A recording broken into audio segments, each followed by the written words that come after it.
अध्याय 51 भेड़िया महत्वाकांक्षा। जियांग झानक्सियोंग ने अपनी युआन क्यूई को आश्चर्यजनक स्तर तक बढ़ाने के लिए अपने डेंटियन को जलाने की कीमत चुकाई। जियांग झानक्सियोंग के चारों ओर स्थित युआन क्यू चमकदार और चकाचौंध हो गया, जिससे रात्रि आकाश का एक छोटा सा क्षेत्र प्रकाशित हो गया।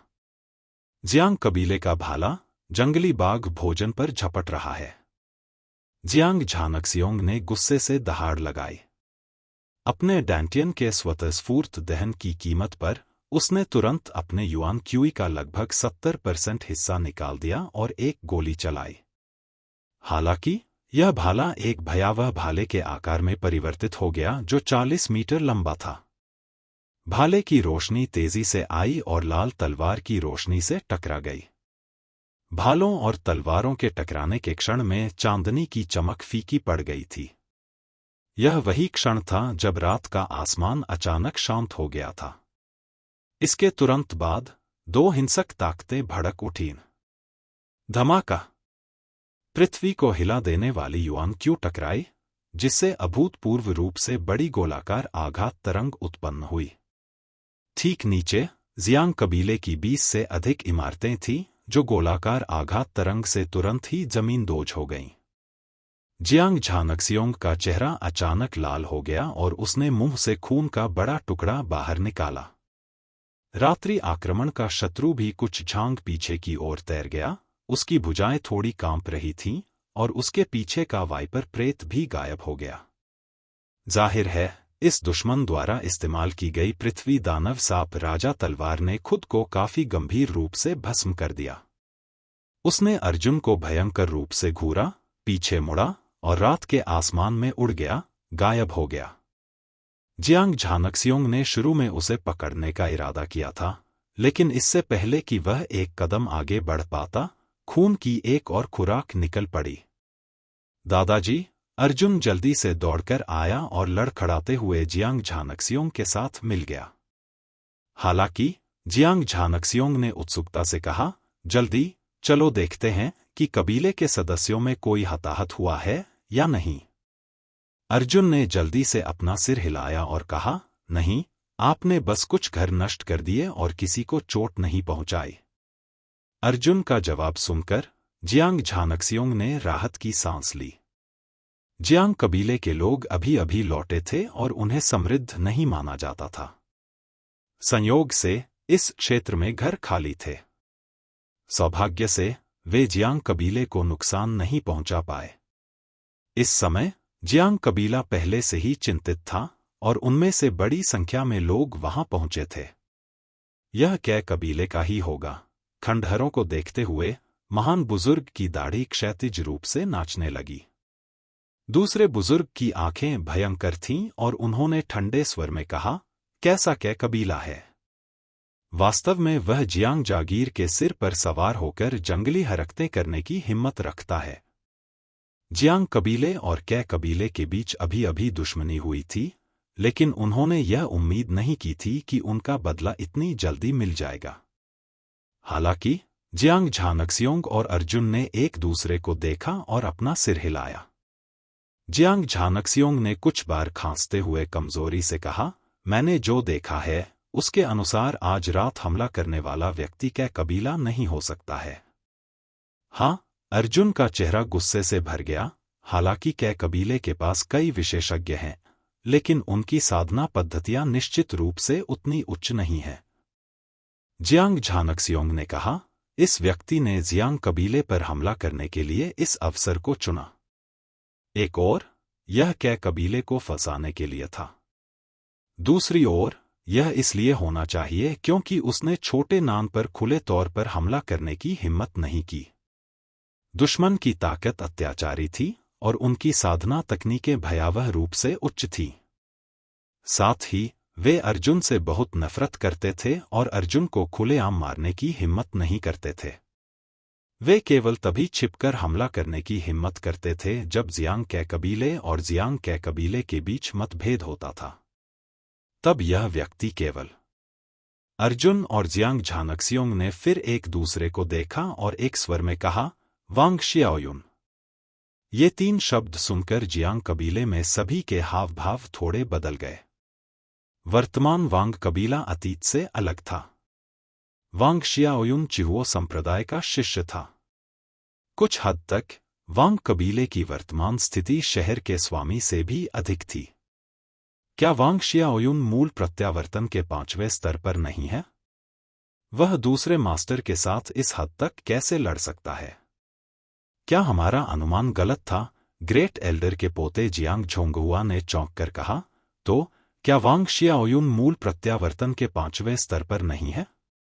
जियांग झानक्सियोंग मूल क्षेत्र के 9वें स्तर पर था और वांग शियाओयुन मूल क्षेत्र के 5वें स्तर पर था। उनके बीच 4 छोटे क्षेत्र थे। यदि वह जियांटियन क्षेत्र विशेषज्ञ होता तो 4 छोटे क्षेत्रों में फैले दुश्मन को मारना मुश्किल तो था, लेकिन असंभव नहीं था। हालांकि मूल रिटर्निंग दायरे के प्रत्येक छोटे दायरे के बीच का अंतर जियांटियन दायरे के एक छोटे दायरे के बीच के अंतर से बहुत अधिक था। दूसरे शब्दों में, साधना का स्तर जितना ऊंचा होगा, सीमा पार दुश्मनों को मारना उतना ही कठिन होगा। यदि कोई मार्शल आर्ट के अंतिम चरण में पहुंच जाए तो प्रत्येक छोटे चरण के बीच का अंतर एक दुर्गम स्वर्गीय खाई के समान होगा। यह संप्रदाय की ताकत है। जियांग झानक्सियोंग ने आह भरी। चिहुओ संप्रदाय में वांग शियाओयुन की साधना अब ऐसी चीज नहीं है जिसकी कल्पना हम जैसे दूरदराज के मार्शल कलाकार कर सकें।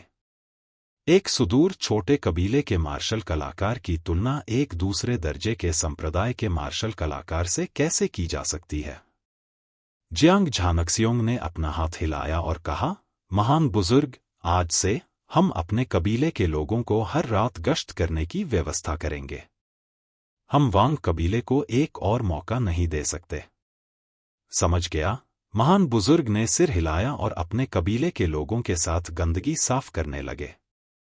छोटी नान, मेरे पीछे आओ। जियांग झानक्सियोंग ने अर्जुन की ओर देखा और दोनों चले गए। जियांग कबीले का भूमिगत गुप्त कमरा।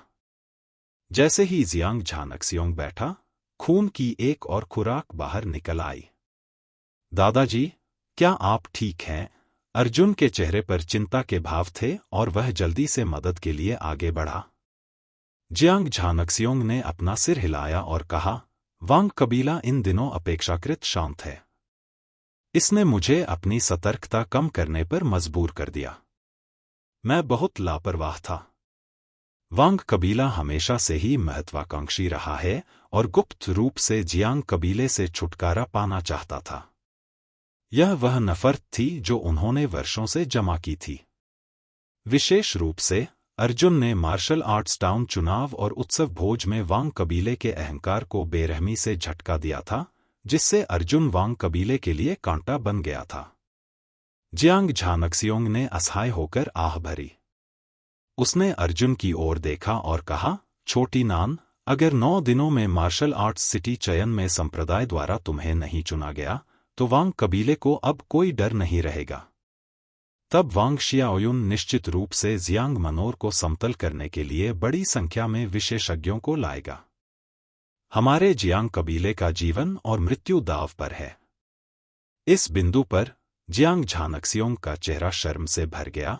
मैं, जियांग झानक्सियोंग, अक्षम हूं। मैंने जियांग कबीले के जीवन और मृत्यु का बोझ हमारे एक बच्चे पर डाल दिया। अर्जुन ने जल्दी से कहा, दादाजी, ऐसा मत कहिए। मैं जियांग कबीले का सदस्य हूं। यह सब मेरी जिम्मेदारी है। आह! जियांग झानक्सियोंग ने एक लंबी सांस छोड़ी।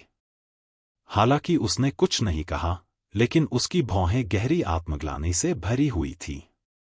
ठीक है, दादाजी, अर्जुन ने अचानक विषय बदल दिया और कहा, क्या आपको याद है कि मैंने क्या कहा था?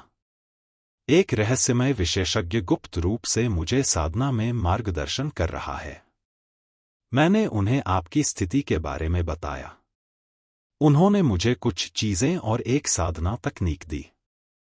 जैसे ही उसने बात की, अर्जुन ने अपनी भंडारण रिंग खोली और एक 3rd ग्रेड फायर बाथ पिल, एक 3rd ग्रेड मैरो क्लींजिंग पिल और एक 3rd ग्रेड ओरिजिन टेम्परिंग पिल निकाली।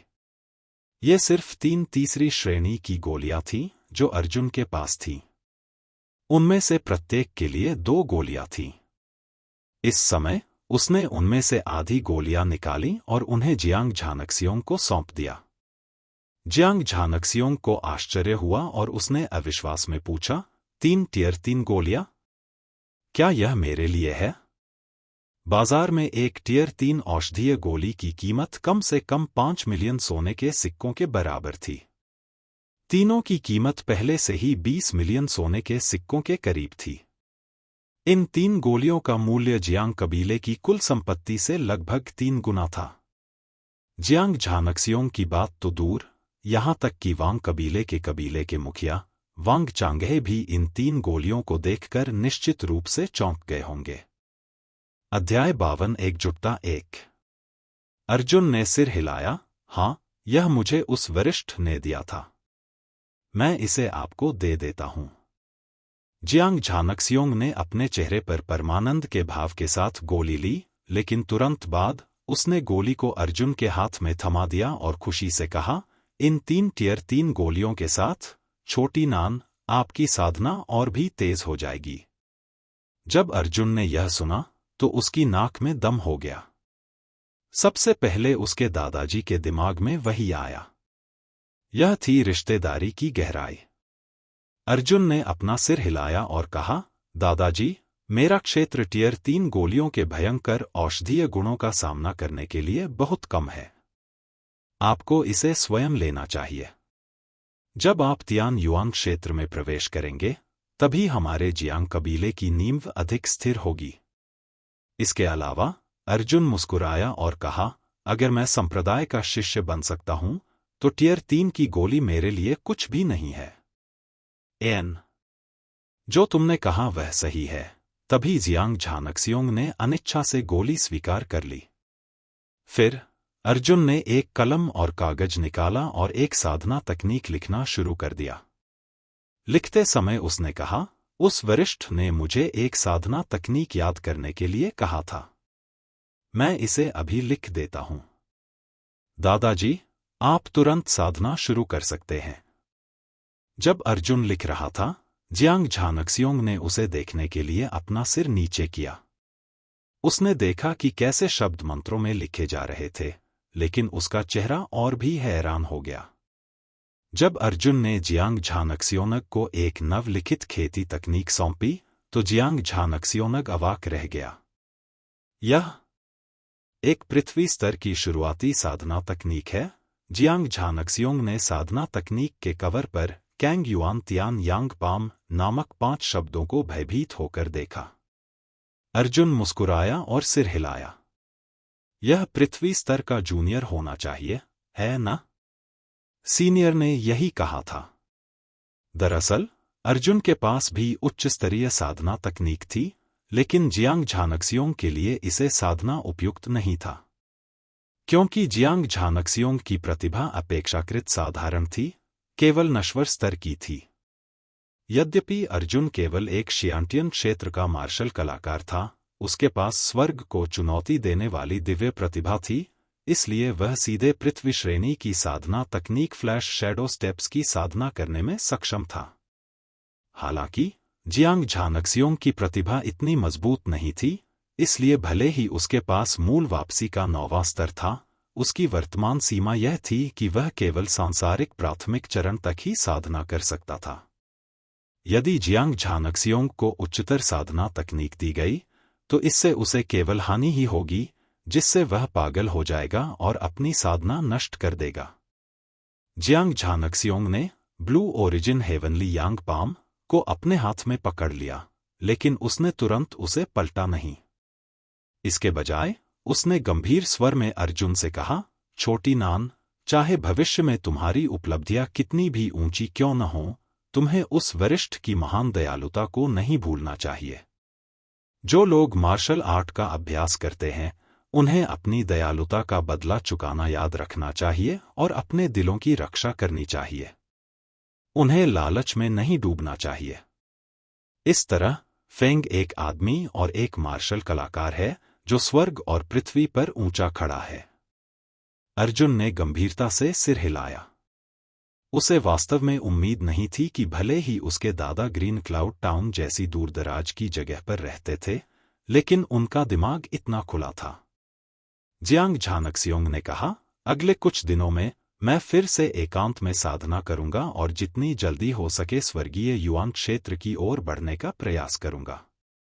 तब तक अपने आप को उजागर मत करो। यह दिखावा करते रहो कि आज रात जो कुछ हुआ वह कै कबीले ने किया, कहीं ऐसा न हो कि वांगशियाओयुन दीवार फांदकर भाग जाए।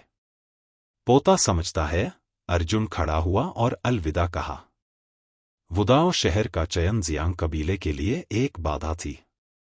इससे पहले जियांग कबीले को अपनी ताकत को छिपाना पड़ा और कम प्रोफाइल रखना पड़ा। गुप्त कमरे से बाहर निकलने के बाद अर्जुन को उसके पिता जियांग शाहुआ ने पाया। पता चला कि वह अर्जुन को एक झटका देना चाहता था और साथ में परिवार के पुनर्मिलन का रात्रिभोज करना चाहता था। अर्जुन के पुनर्जन्म के बाद यह पहली बार था जब उसने अपने माता पिता के साथ खाना खाया था और वे तीनों मेज पर आनंद ले रहे थे। अर्जुन ने अपने माता पिता की आंखों में दयालुता देखी और उसका दिल अपने परिवार के प्रति उनके गहरे और निस्वार्थ स्नेह से पिघल गया। यह पता चला कि माता पिता का उससे प्यार करना वास्तव में एक बहुत ही खूबसूरत बात थी। लंबे समय तक खाना खाने के बाद उसके माता पिता उसे लगातार खुद का ख्याल रखने की चेतावनी देते रहे। भले ही जियांग जागीर चली गई हो, लेकिन अगर वह अभी भी जीवित है तो उसका परिवार बिखर नहीं जाएगा। रात्रि भोजन के बाद अर्जुन ने व्यक्तिगत रूप से उसके माता पिता को उनके कमरे में वापस भेज दिया ताकि वे मानव शिशु की गर्मजोशी का अनुभव कर सकें। आंगन के बाहर जियांग झोंगहुआ और उसके बड़े भाई बहन अर्जुन का इंतजार कर रहे थे। छोटी नान, आज रात के बाद मार्शल आर्ट्स सिटी चयन से पहले 8 दिन बचे हैं। हम में से कुछ लोग भी भाग लेंगे, जियांग झोंगहुआ ने कहा। अर्जुन एक पल के लिए स्तब्ध रह गया और उत्सुकता से पूछा, चचेरे भाई, क्या आप भी मार्शल आर्ट्स सिटी चयन में भाग लेना चाहते हैं? हालांकि हम आपसे कमतर हैं, फिर भी हमारे दिल में सपने और आकांक्षाएं हैं। हम जियांग कबीले की सारी जिम्मेदारियां अकेले आप पर नहीं डाल सकते।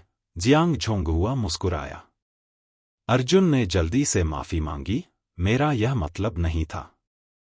भाइयों और बहनों, गलतफहमी मत पालिए।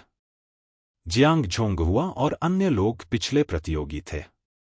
उन्होंने कुछ साल पहले शहर के चुनावों में पास किया था, इसलिए वे इस बार सीधे शहर के चुनावों में भाग ले सकते थे। जियांग झोंगहुआ ने मुस्कुराते हुए कहा, ज्यादा मत सोचो। हमने तुम्हें सिर्फ इसलिए पहले से सूचित किया था ताकि तुम जान सको कि तुम अकेले नहीं हो। हम अभी भी तुम्हारे पीछे हैं। अर्जुन ने ईमानदारी से मुस्कुराते हुए जोर से सिर हिलाया, हाँ, मुझे पता है। हमारा परिवार एक साथ लड़ा और जियांग परिवार को एक साथ ले गया।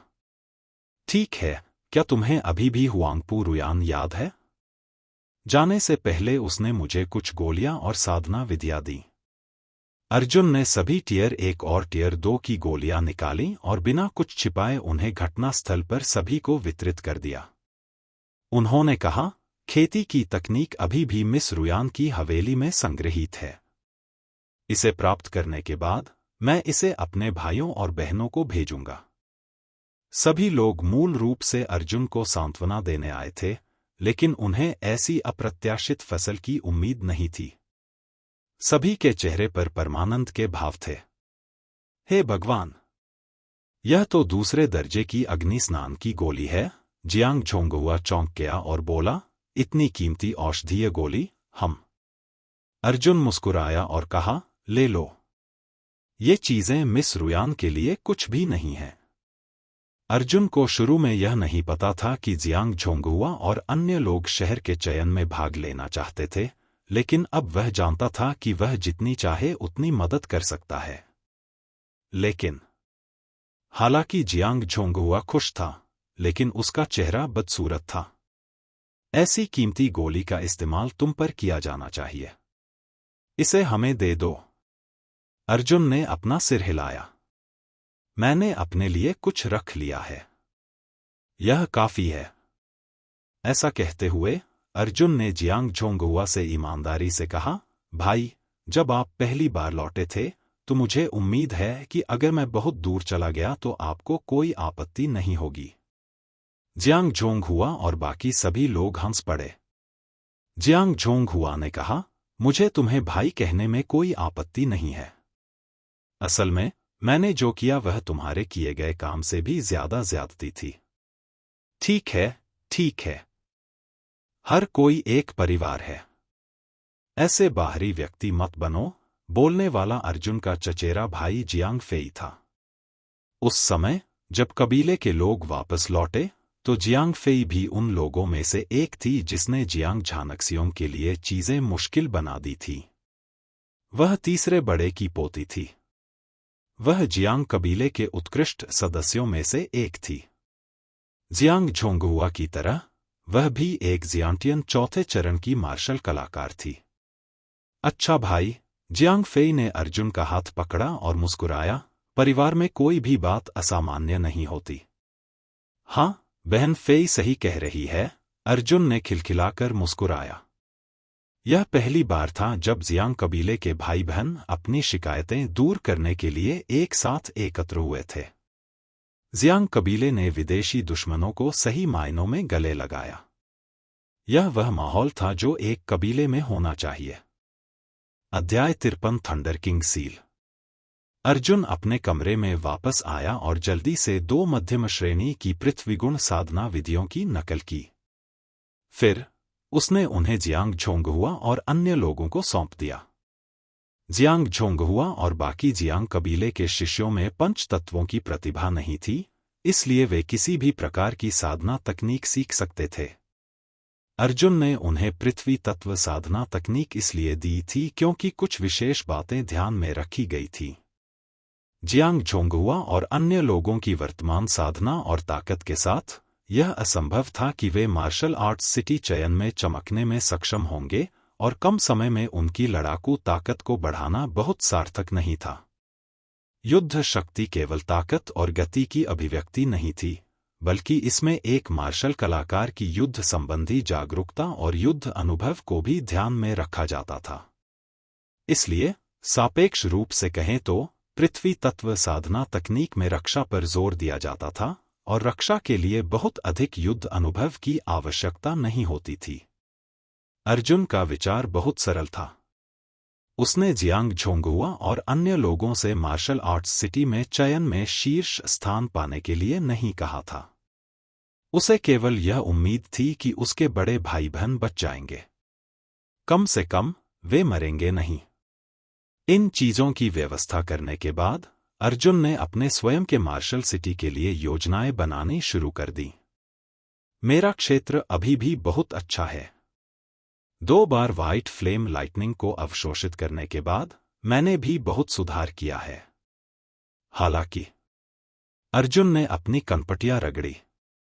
हालांकि उसके पास कोई मार्शल कौशल नहीं था जिसका वह इस्तेमाल कर सके। जब आप किसी से लड़ रहे हों तो आप अपनी चाल बदलने के लिए बिजली का इस्तेमाल नहीं कर सकते। यह बहुत अवास्तविक है। लेकिन मैं लाइटनिंग मेरिडियन मार्शल कौशल कहां पा सकता हूं? अर्जुन एक मुश्किल स्थिति में था और कुछ देर सोचने के बाद भी उसे कोई रास्ता नहीं मिल रहा था। लाइटनिंग मेरिडियन तकनीक बहुत दुर्लभ थी। यहां तक कि गैदरिंग मनी पैवेलियन के नीलामी घर में भी यह नहीं मिल पाई। चलो फिर से स्वर्गीय थंडर मार्शल किंग की खजाने की गुफा में चलते हैं। अर्जुन ने ध्यान देने का फैसला किया और फिर से ब्लैक शार्प माउंटेन रेंज की ओर दौड़ पड़ी। वर्तमान में बिजली शिरा विशेषज्ञ जिसे अर्जुन पहले से ही जानता था, स्वर्गीय थंडर मार्शल किंग था, इसलिए वह केवल इस व्यक्ति के अनुभव से ही सीख सकता था। दूसरी बार खजाना गुफा में लौटने के बाद अर्जुन ने खजाना गुफा में खोज की, लेकिन कुछ भी नहीं मिला। अर्जुन ने अपनी ठोड़ी को रगड़ा और उस खजाने की गुफा को देखा जिसे उसने पलटकर देखा था। उसने खुद से कहा, यह मार्शल राजा की पहली खजाने की गुफा है। इसका मतलब यह भी है कि उसने मार्शल आर्ट के शुरुआती चरण में यहीं पर साधना की थी। भले ही उसने प्रारंभिक अवस्था में कोई मार्शल कौशल विकसित न किया हो, फिर भी उसे कम से कम अपने विकास के कुछ सुराग तो छोड़ने ही चाहिए। जैसे ही उसने बात की, अर्जुन को अचानक कुछ महसूस हुआ। उसने अपना सिर उठाया और आसपास की दीवारों पर नजर डाली। क्या यह हो सकता है? यह गुफा हजारों सालों से अस्तित्व में थी। अतीत में इसकी चारों दीवारों पर धूल की मोटी परत जम गई थी। अर्जुन ने अपना दाहिना हाथ उठाया और उसकी हथेली में मौसम की एक गेंद दिखाई दी। फिर मौसम की शुरुआत सीटी बजाकर चारों दीवारों को पार कर गई। मोटी धूल गिरने के बाद पूर्व और दक्षिण की दीवारों पर कुछ शब्द दिखाई दिए। वास्तव में अर्जुन बहुत खुश था। स्वर्गीय थंडर मार्शल किंग ने वास्तव में दीवार पर कुछ लिखा था। उसने गंभीरता से शब्दों का अध्ययन किया। इस प्रक्रिया में वह भौहें सिकोड़ता था, अचानक समझ में आता था और कभी-कभी उसके चेहरे पर संदेह भी होता था। दीवार पर लिखे शब्द मार्शल कौशल नहीं थे और कोई भी मार्शल कलाकार दीवार पर मार्शल कौशल मंत्र नहीं लिखेगा। जैसा कि अपेक्षित था, दीवार पर लिखे शब्द स्वर्गीय थंडर मार्शल किंग की साधना से निबंध थे। वे शब्द एक के बाद एक थे और उनके बीच कोई व्यवस्थित संबंध नहीं था। ऐसा होना चाहिए कि मार्शल किंग किसी भी समय प्रकाश की चमक के साथ दीवार पर 2 स्ट्रोक लिख देगा। अर्जुन की मार्शल आर्ट की गहरी समझ के अनुसार उसने सभी शब्दों को एक खाली किताब में कॉपी किया और उन्हें क्रम में व्यवस्थित किया। उसके बाद उसने इन शब्दों की ध्यानपूर्वक जांच की और आश्चर्य से अपने आप से कहा, यह बिजली की नसों की एक यादृच्छिक पुस्तक है। दर्ज किए गए सभी शब्द स्वर्गीय थंडर मार्शल राजा की थंडर नसों की विशेषताओं के बारे में अंतर्दृष्टि थे और सामान्य दिशा क्यूई संक्षेपण की ओर थी। लगभग 1000 साल तक मार्शल आर्टिस्टों ने शरीर को निखारने पर ध्यान केंद्रित किया था।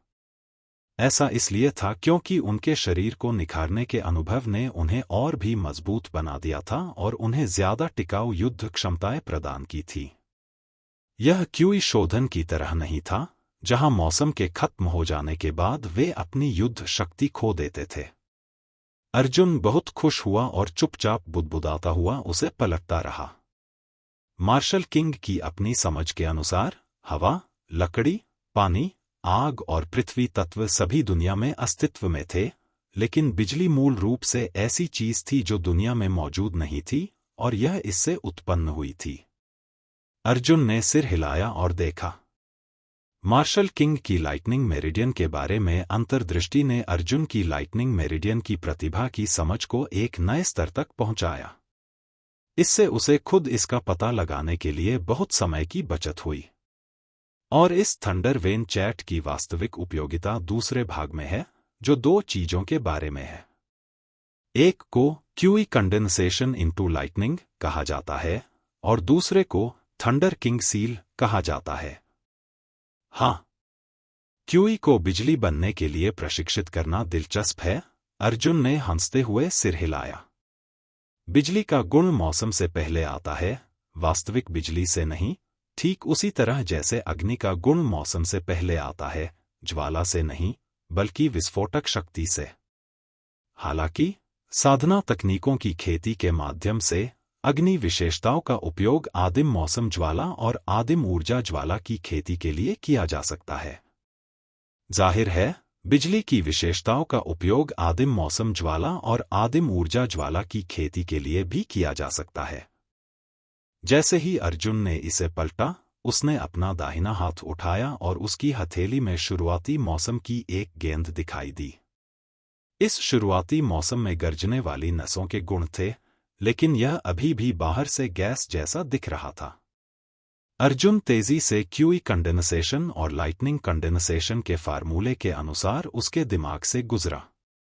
मौसम तेजी से उसकी हथेली से ऊपर उठने से पहले उसकी मेरिडियन से होकर बह गया। अप्रत्याशित रूप से उसकी हथेली के ऊपर तैरती हुई मौसम की एक गेंद नंगी आंखों से देखी जा सकने वाली गति से तेजी से वज्र के गोले में परिवर्तित हो गई। यह वास्तव में सफल हुआ। अर्जुन की आंखें चौड़ी हो गईं। बिजली का गोला बिजली से बना था और यह एक कर्कश ध्वनि के साथ हवा में तैर रहा था। उसने लापरवाही से बिजली का गोला बाहर फेंका और एक जोरदार धमाके के साथ 2 से 3 मीटर की त्रिज्या वाला एक बड़ा गड्ढा जमीन पर फट गया, जिससे पूरी खजाने की गुफा कई बार हिल गई। यह शक्ति बहुत चौंकाने वाली है। अर्जुन आश्चर्यचकित और प्रसन्न दोनों था। शुरुआती मौसम की समान मात्रा को वज्रपात में बदलने के बाद इसकी शक्ति कम से कम 2 से 3 गुना विस्फोटक रूप से बढ़ गई थी। अर्जुन ने खुद यह उम्मीद नहीं की थी कि वह वास्तव में पहले मौसम की बिजली की विशेषता को सीधे बिजली में संघनित करने में सक्षम होगा। हाँ, बिजली में क्यूई संघनन मेरी दिव्य प्रतिभा के लिए काफी आसान है। हालांकि यह बिजली राजा सील है। अर्जुन ने इसे पलटना जारी रखा, लेकिन दाईं ओर थंडर किंग सील के परिचय ने उसकी आंखें चौड़ी कर दी। मार्शल किंग का मानना था कि बिजली ऐसी चीज है जो दुनिया में मौजूद नहीं है, इसलिए इसकी लचीलापन अंतहीन है। अगर इसे किसी खास तरीके से सक्रिय किया जाए तो यह बिजली को अप्रत्याशित प्रभाव प्राप्त करने की अनुमति देगा। इसके आधार पर मार्शल किंग ने सीलिंग के 6 तरीके बनाए। ये 6 हस्तमुहरे हैं: thunder seal, king sparrow seal, how thunder seal, lightning photoelectric eye, group lightning array, tyrant body lightning body. इन 6 हस्तमुहरों की साधना के लिए पूर्व शर्त यह थी कि क्यूई को विद्युत में परिवर्तित करना सीखा जाए। इसका कारण यह था कि 6 हाथ मुहरे क्यूई के साथ दुश्मनों को मारने के शुद्धतम तरीके थे। मार्शल कलाकार लड़ने के लिए कौशल का प्रयोग करते हुए चालों का प्रयोग करते थे, जबकि लड़ने के लिए जादू का प्रयोग करते हुए क्यूई का प्रयोग करते थे। यदि शरीर और क्यूई दोहरी साधना है, तो यह दोहरी साधना की एक तकनीक है। अध्याय 54 हाओ ड्यान। हालांकि मार्शल किंग के अपने अनुभव के अनुसार, यद्यपि उन्होंने थंडर किंग सील का निर्माण किया था, लेकिन वे साधना में गहराई तक नहीं गए थे। ऐसा इसलिए था क्योंकि एक मार्शल कलाकार की ऊर्जा सीमित थी। भले ही एक मार्शल राजा के पास स्वर्गीय ग्रेड लाइटनिंग वेन हो, वह केवल अपने शरीर को सीमा तक ही विकसित कर सकता था, लेकिन उसके पास अपनी क्यूई को विकसित करने के लिए कोई अतिरिक्त ऊर्जा नहीं थी। अर्जुन ने खुद से कहा, मेरे पास दिव्य प्रतिभा है। किसी भी मार्शल कौशल और तकनीक को विकसित करना आम लोगों की तुलना में तेज है। शायद थंडर किंग के पास पर्याप्त ऊर्जा नहीं है, लेकिन मेरे पास है। लेकिन इन 6 लाइटनिंग किंग सील्स का उपयोग कैसे किया जाता है? पता लगाओ। उसने मिस रुयान से प्राप्त स्पिरिट टेस्टिंग स्टोन्स को निकाला और उन्हें शुरुआती मौसम में इंजेक्ट कर दिया। इसलिए स्पिरिट टेस्टिंग स्टोन्स खुली जगह के चारों ओर चक्कर लगाने लगे। इस आत्मा मापने वाले पत्थर को पीट-पीट कर मानव रूप में ढाला गया था। वास्तव में यह एक मानव सदृश कठपुतली थी। मौसम में इसे इंजेक्ट करने के बाद कठपुतली कुछ सरल बुनियादी हरकतें कर सकती थी। अर्जुन ने देखा कि आत्मा मापने वाले पत्थर की कठपुतली भाग रही थी। उसने थंडर किंग सील के पहले रुख का अनुसरण किया और सील बनाने शुरू कर दिए। उसने मौसम को अपने हाथों में डाला और फिर उसे बिजली में बदल दिया। उसके हाथों से जुड़ा मौसम नंगी आंखों से दिखाई देने वाली बिजली में बदल गया। इसके बाद उसके हाथों ने जल्दी से मुहरें बना ली। उसकी उंगलियां लगातार आकार बदलती रहीं और एक दूसरे से अजीब मुद्रा में टकराती रहीं। मुहरें बनाने की प्रक्रिया के अनुसार उसके हाथों से जुड़ी बिजली आश्चर्यजनक रूप से बदल गई। उसने दौड़ते हुए आत्मा मापने वाले पत्थर की कठपुतली पर निशाना साधा और चिल्लाया, गिर गया थंडर। धमाका। लुओ लेई सफल नहीं हुआ। इसके बजाय अर्जुन के अपने हाथों ने मुहरें बनाई और विस्फोट हो गया। एक शक्तिशाली बिजली के विस्फोट ने अर्जुन को उड़ा दिया। उसका शरीर दीवार से जोर से टकराया और वापस उछल गया, जिससे उसके शरीर की सभी मांसपेशियां हिंसक रूप से हिलने लगीं। क्या बकवास है? सौभाग्य से मैंने सफेद ज्वाला बिजली को अवशोषित कर लिया और इसे बिजली के प्रति अधिक प्रतिरोधी बना दिया। अर्जुन ने अपने कंधों को रगड़ा और कड़वाहट से मुस्कुराते हुए खड़ा हो गया। नहीं तो मैं खुद को विस्फोट करके मर जाता। मोहर बनाना सरल प्रतीत होता था, लेकिन वास्तव में यह अत्यंत कठिन था और इसमें थोड़ा सा भी विचलन बेकार हो जाता था। फिर से अर्जुन ने अपनी गर्दन घुमाई और अपने हाथों से एक और मोहर बनाई। गिरी हुई बिजली। धमाक! यह विस्फोट हो गया। गिरी हुई बिजली। धमाका! यह फिर से फट गया। अर्जुन ने लगातार 2 घंटे तक सील बनाई थी। उसने 200 से ज्यादा बार सील बनाई थी और आखिरकार एक बार उसे सफलता मिली थी। हालांकि जब उसने देखा कि लाइटनिंग सील सफल हो गई है, तो उसका चेहरा खुशी से भर गया। उसकी तर्जनी और मध्यमा उंगलियां आपस में मिलकर तलवार की उंगली बन गईं और उसकी उंगली ऊपर से नीचे तक कट गई। खजाने की गुफा के ऊंचे गुंबद के नीचे हवा पहले तो खाली थी, लेकिन जिस क्षण अर्जुन की तलवार की उंगली जमीन पर उतरी, आसमान से बिजली का एक बोल्ट नीचे उतरा। बिजली ने एक हाथ जितनी मोटी Z आकृति बनाई और जमीन पर गिर पड़ी। क्या वाकई बिजली चमकी? अर्जुन अचानक उछल पड़ा। पता चला कि बिजली गिरने वाली सील के सफलतापूर्वक चालू होने के बाद बिजली का एक बोल्ट हवा से गिरता है। दुर्भाग्य से उसने जो कोण नियंत्रित किया वह अच्छा नहीं था। बिजली का यह बोल्ट स्पिरिट टेस्टिंग स्टोन कठपुतली पर नहीं लगा।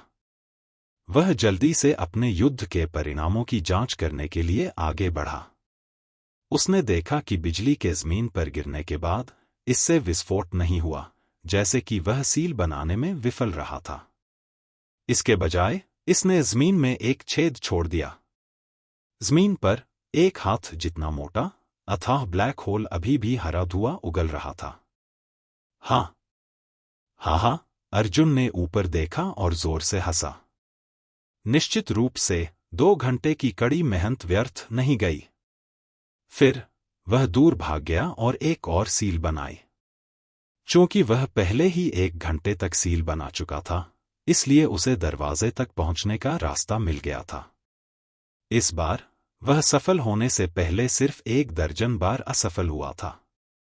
इस बार बिजली सीधे कठपुतली पर गिरी, जिससे क्षैतिज रूप से उड़ रही आत्मा परीक्षण पत्थर की कठपुतली कट गई। इससे अर्जुन एक बार फिर चौंक गया। स्पिरिट टेस्टिंग स्टोन का क्या उपयोग था? इसका उपयोग हमलों का पता लगाने के लिए किया जाता था। इस तरह की चीजों की हमलों का सामना करने की क्षमता अकल्पनीय रूप से मजबूत थी।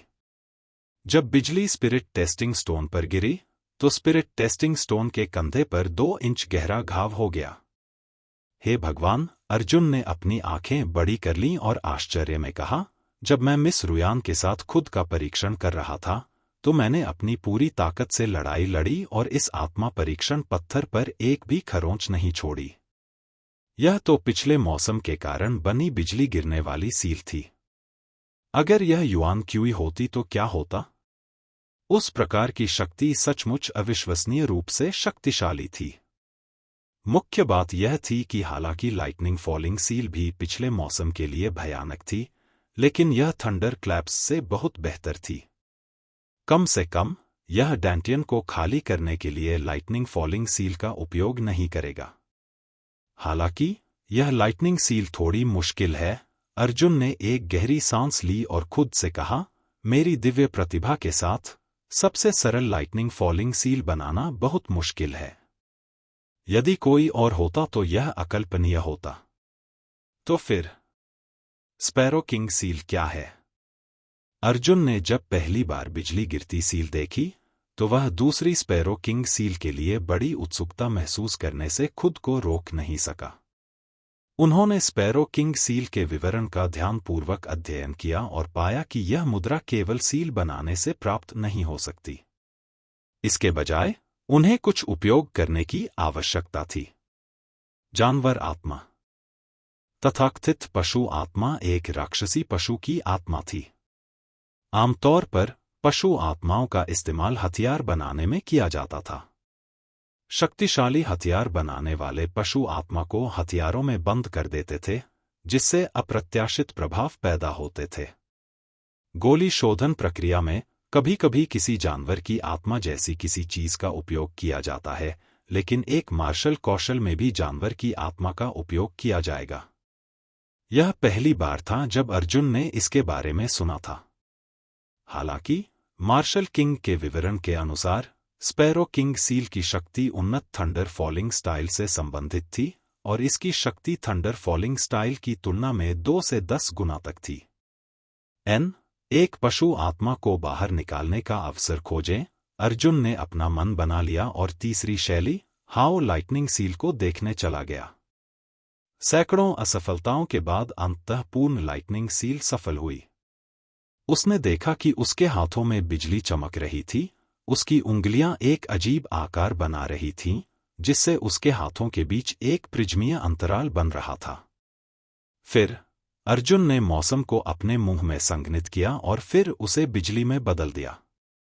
फिर उसने अपने हाथों में प्रिज्मीय अंतराल पर राहत की सांस ली और उसे थूक दिया।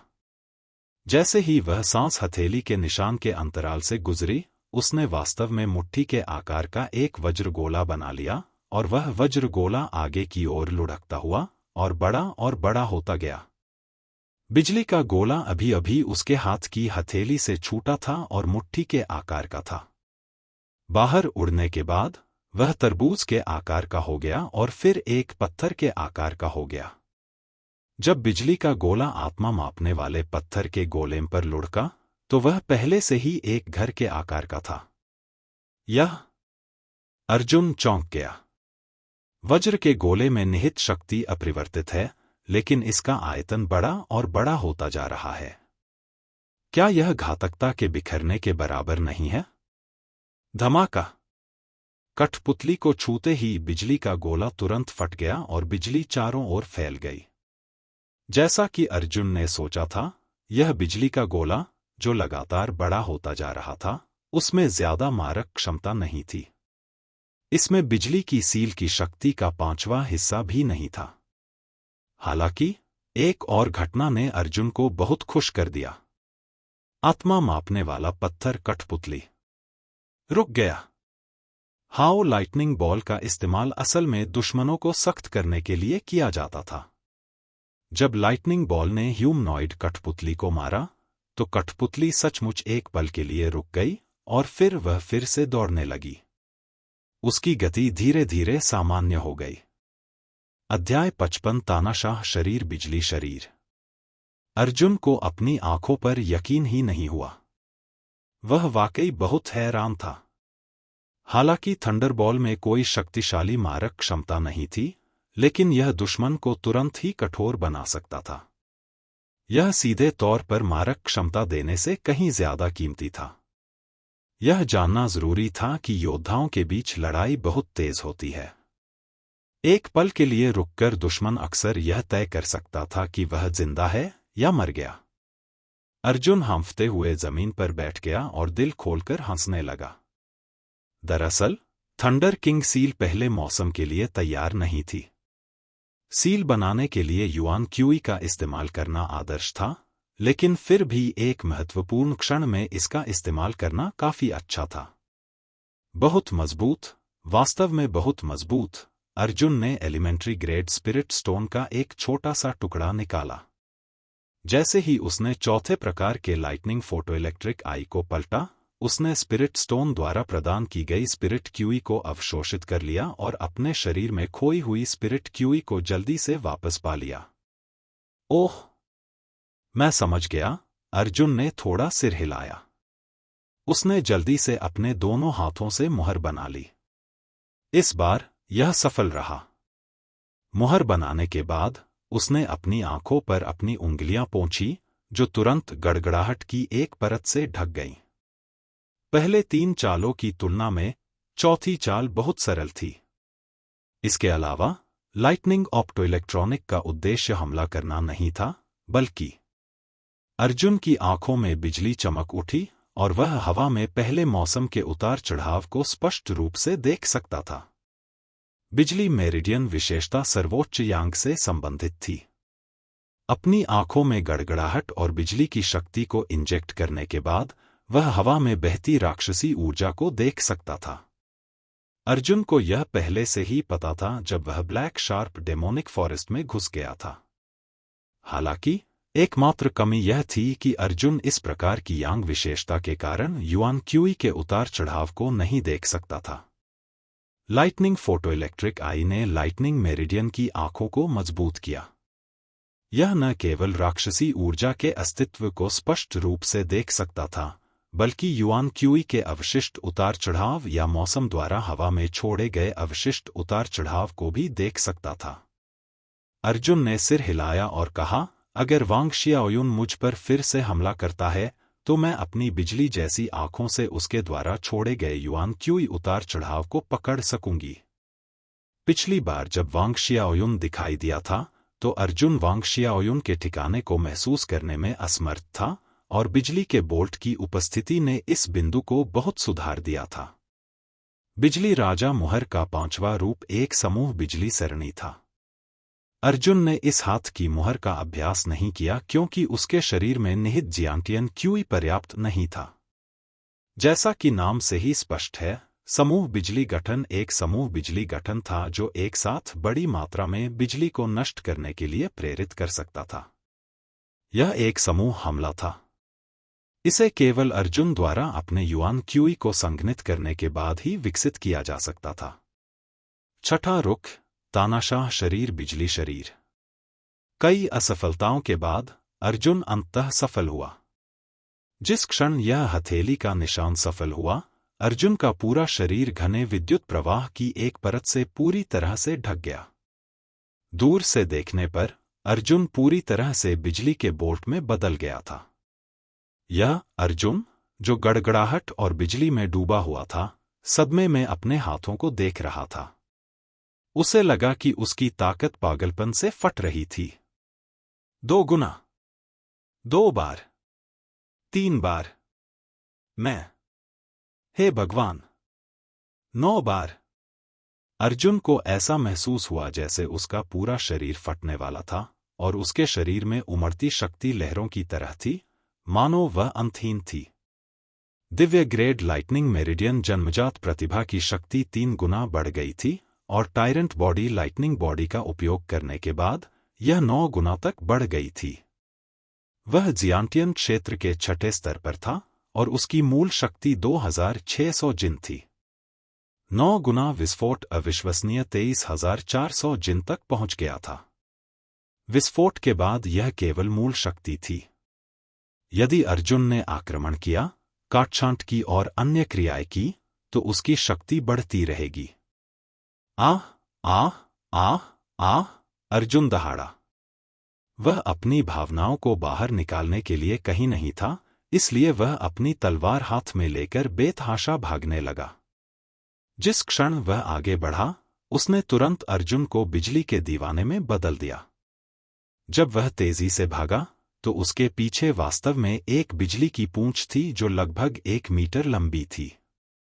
उसकी दृष्टि के क्षेत्र में चीजें तेजी से पीछे हट गईं। वह खजाने की छिपी गुफा से तेजी से भागा और लंबे गलियारे से बेतहाशा भागा। वह तुरंत गलियारा पार कर गया। गलियारे के दोनों ओर दरारें थीं और टूटे हुए पत्थर गिरे हुए थे। ब्लैक शार्प पर्वत श्रृंखला में भोर से पहले रात के आसमान के नीचे अचानक पहाड़ पर एक तेज रोशनी दिखाई दी, जहां खजाने की गुफा स्थित थी। फिर गुप्त पत्थर का दरवाजा एक धमाके के साथ टूट गया और वह एक रेडियल तरीके से बाहर उड़ गया। उसी समय अर्जुन बाहर भागा। वह हवा में उछला और अपनी कृपाण से वार किया। 2 मीटर की कृपाण ऊर्जा बिजली में बदल गई। बिजली की कृपाण ऊर्जा बेतहाशा भड़की, पागलपन की हद तक 10 मीटर तक बढ़ गई। यहां तक कि हवा भी अराजकता में डूब गई। जहां भी बिजली की कृपाण ऊर्जा गुजरी, वहां पेड़ और चट्टानें नष्ट हो गईं। इससे भी ज्यादा भयानक बात यह थी कि अर्जुन आसमान में उड़ गया, लेकिन वह गिरा नहीं। तानाशाह शरीर बिजली शरीर द्वारा लाई गई शक्तिशाली विस्फोटक शक्ति वास्तव में उसे आसमान में बेतहाशा दौड़ने पर मजबूर कर सकती थी। बिजली अर्जुन रात के आसमान के नीचे पहाड़ों के बीच से बेतहाशा भागता रहा। हर मोड़ बिजली के अपवर्तन में बदल गया। वह लगातार हवा में बाएं और दाएं भागता रहा, जिससे बिजली के झटके महसूस हुए। मैं उड़ सकता हूं। जब उसने टायरानिकल बॉडी लाइटनिंग बॉडी का उपयोग किया, तो उसके पास वास्तव में अस्थायी रूप से उड़ने की क्षमता थी। हालांकि अर्जुन को जल्द ही अत्याचारी बिजली शरीर की कमियों का एहसास हो गया। हालांकि यह बेहद हिंसक था, लेकिन इसका सेवन आश्चर्यजनक था। अर्जुन ने तानाशाह शरीर बिजली शरीर में प्रवेश करने के बाद वह केवल 5 सेकंड तक ही टिक पाया। उसके बाद उसका शरीर कमजोर हो गया और वह जल्दी से नीचे गिर गया। सौभाग्यवश नीचे पहाड़ों के बीच एक छोटी नदी बह रही थी, जिससे वह नदी में गिरने से बच गया। अर्जुन कमजोर होकर नदी के किनारे तक तैरा और कमजोर होकर लेट गया, सांस लेने के लिए हाफ रहा था। उसने खुद से कहा, यह अत्याचारी बिजली का शरीर वास्तव में अत्याचारी है, लेकिन थंडर क्लैप की तरह इसे कमजोर करने के लिए केवल एक बार इस्तेमाल किया जा सकता है। इस समय अर्जुन शायद एक भेड़ को भी मारने में सक्षम नहीं होगा। कुछ गड़बड़ है, हम्मा। मेरा मौसम अभी भी यही है। अचानक अर्जुन की आंखें चमक उठीं। यह पता चला कि अत्याचारी शरीर बिजली शरीर केवल शारीरिक शक्ति का उपभोग करता है, मौसम नहीं। इस समय उसके शरीर में मौसम अभी भी प्रचुर मात्रा में था। दूसरे शब्दों में, अर्जुन चौंक गया।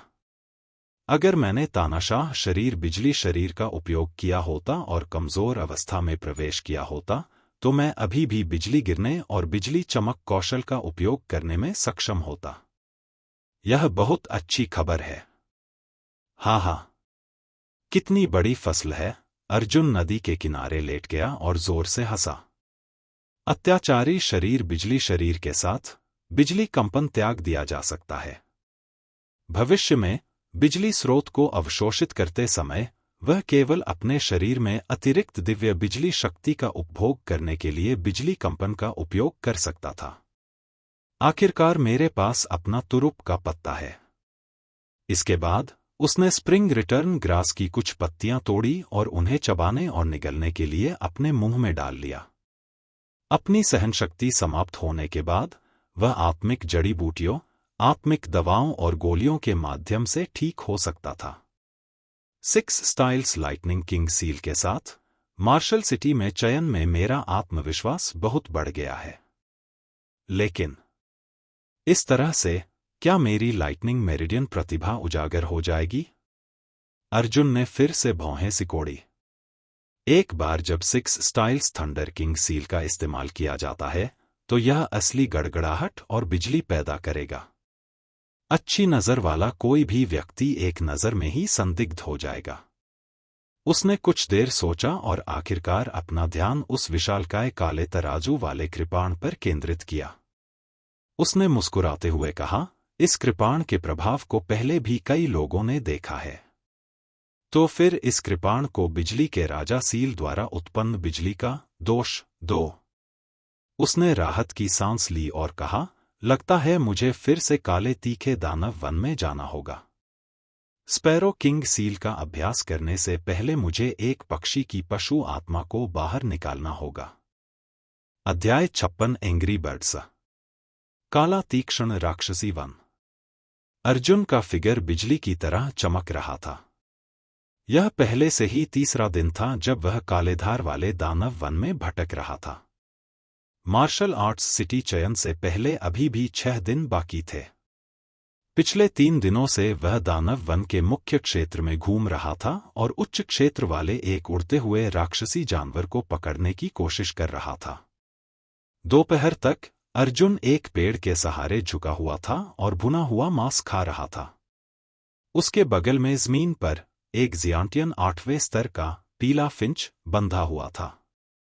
अर्जुन ने पके हुए मांस का एक बड़ा कौर खाया और खुद से कहा, हालांकि इस छोटे पक्षी का साधना स्तर ऊंचा नहीं है, लेकिन यह मुश्किल से पर्याप्त है। अगर हम आज उच्च साधना स्तर वाले राक्षसी जानवर को नहीं पकड़ सकते हैं, तो चलो इसका उपयोग करते हैं। हालांकि अर्जुन इस बार ब्लैक शार्प डेमन फॉरेस्ट में वापस आ गया था और उसकी साधना पिछली बार की तुलना में बहुत बेहतर हो गई थी, फिर भी वह केवल एक जियांटियन छठी परत मार्शल कलाकार था। मिस रुयान के बिना वह अकेले कोर क्षेत्र में जाने की हिम्मत नहीं कर सकता था।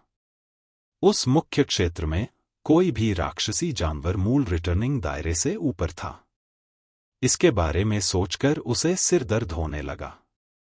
मांस का एक बड़ा टुकड़ा खाने और एक घड़ा तेज शराब पीने के बाद वह खड़ा हुआ और अपने शरीर पर कुछ बार धूल फेरी, फिर नीचे झुका और राक्षसी जंगल में आगे बढ़ गया।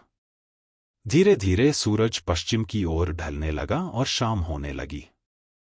अंधेरा हो रहा था, लेकिन अर्जुन को अभी भी कुछ नहीं मिला। वह पीले रंग की फिंच को हाथ में लिए हुए कोर एरिया के बाहर खड़ा था।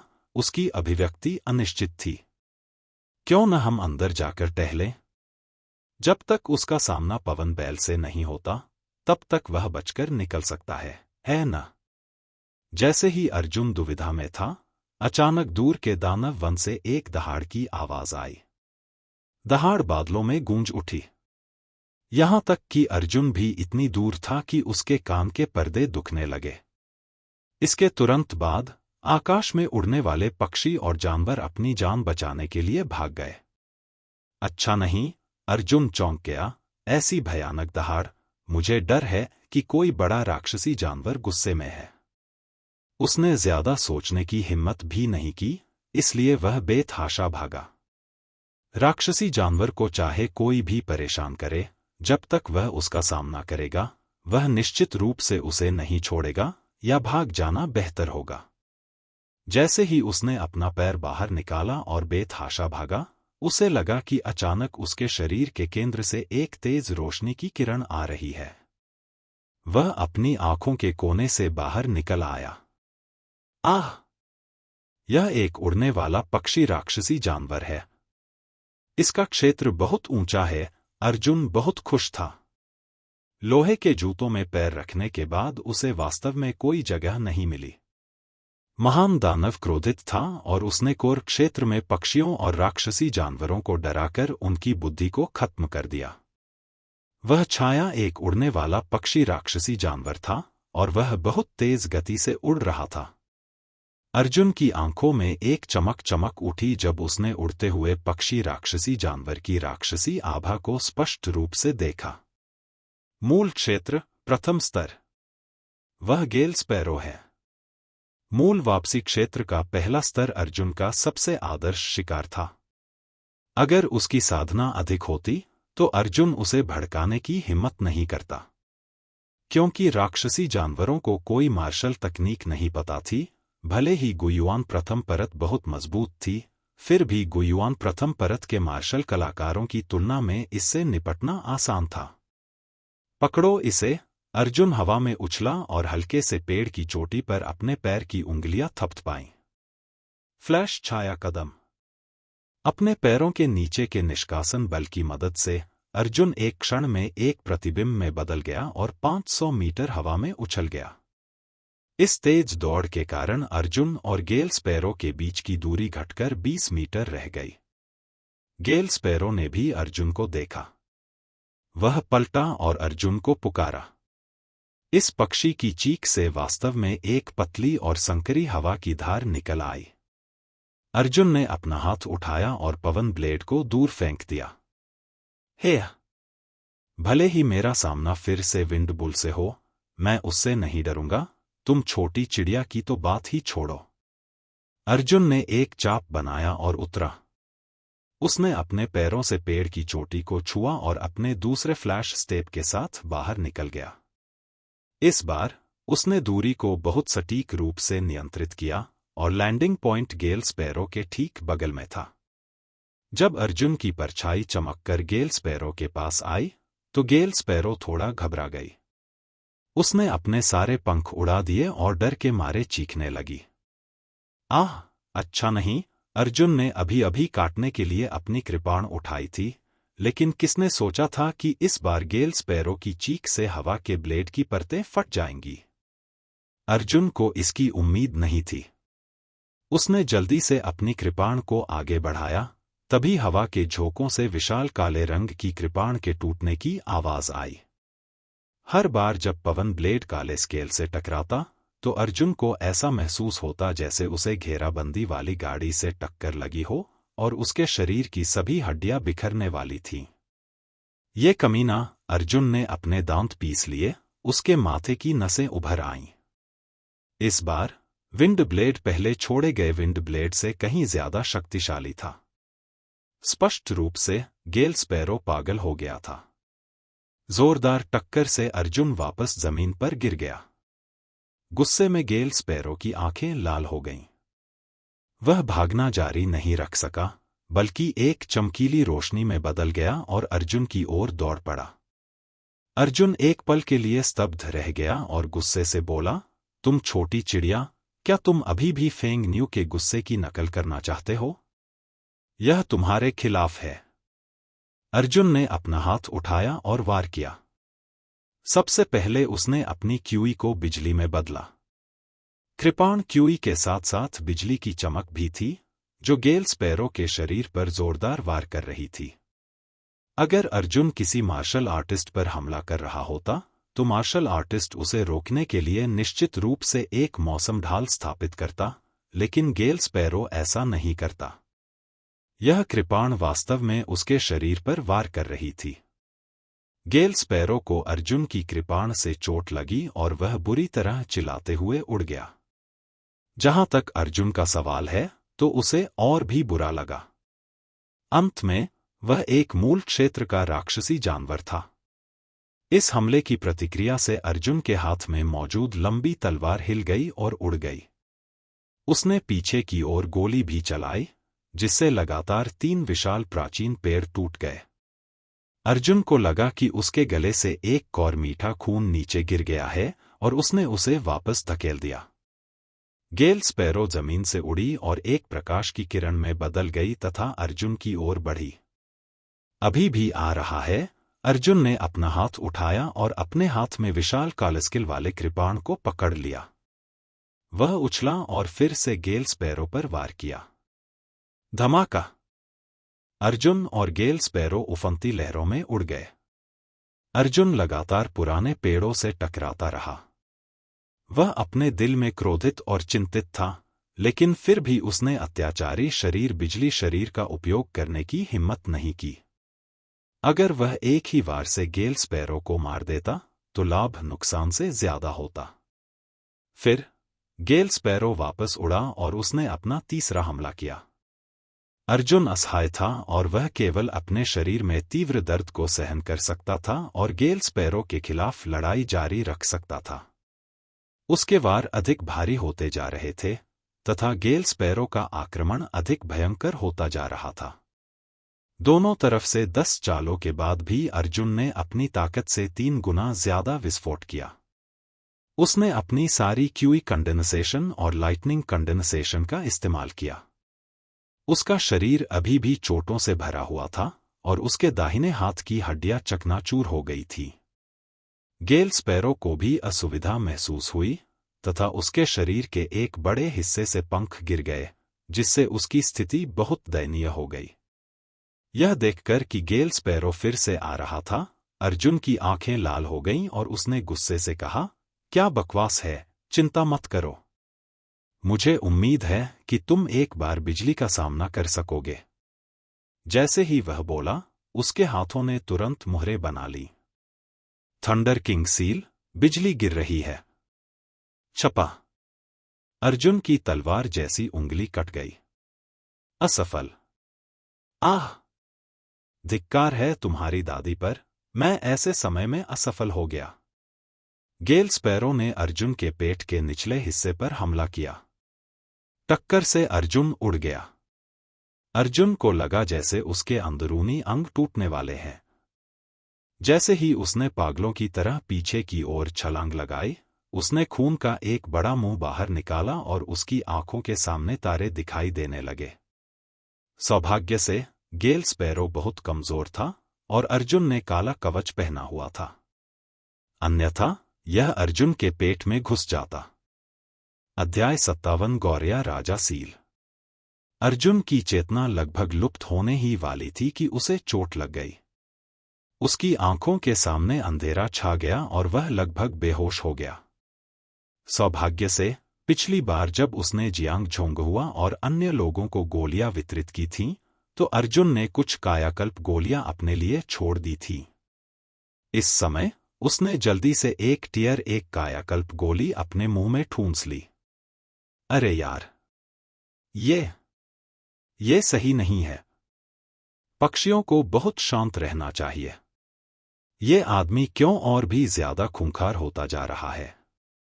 इसके अलावा यह अविश्वसनीय रूप से मजबूत है। अर्जुन को लगा कि कुछ गड़बड़ है और उसने जल्दी से एक मुहर बना ली। उसकी आंखों में बिजली चमक उठी और वह गेल स्पैरो की स्थिति को और भी अधिक स्पष्ट रूप से देख सकता था।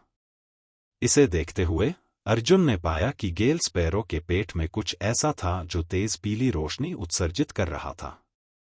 हाँ, पीली एसेंस गोली। अर्जुन अचंभित रह गया।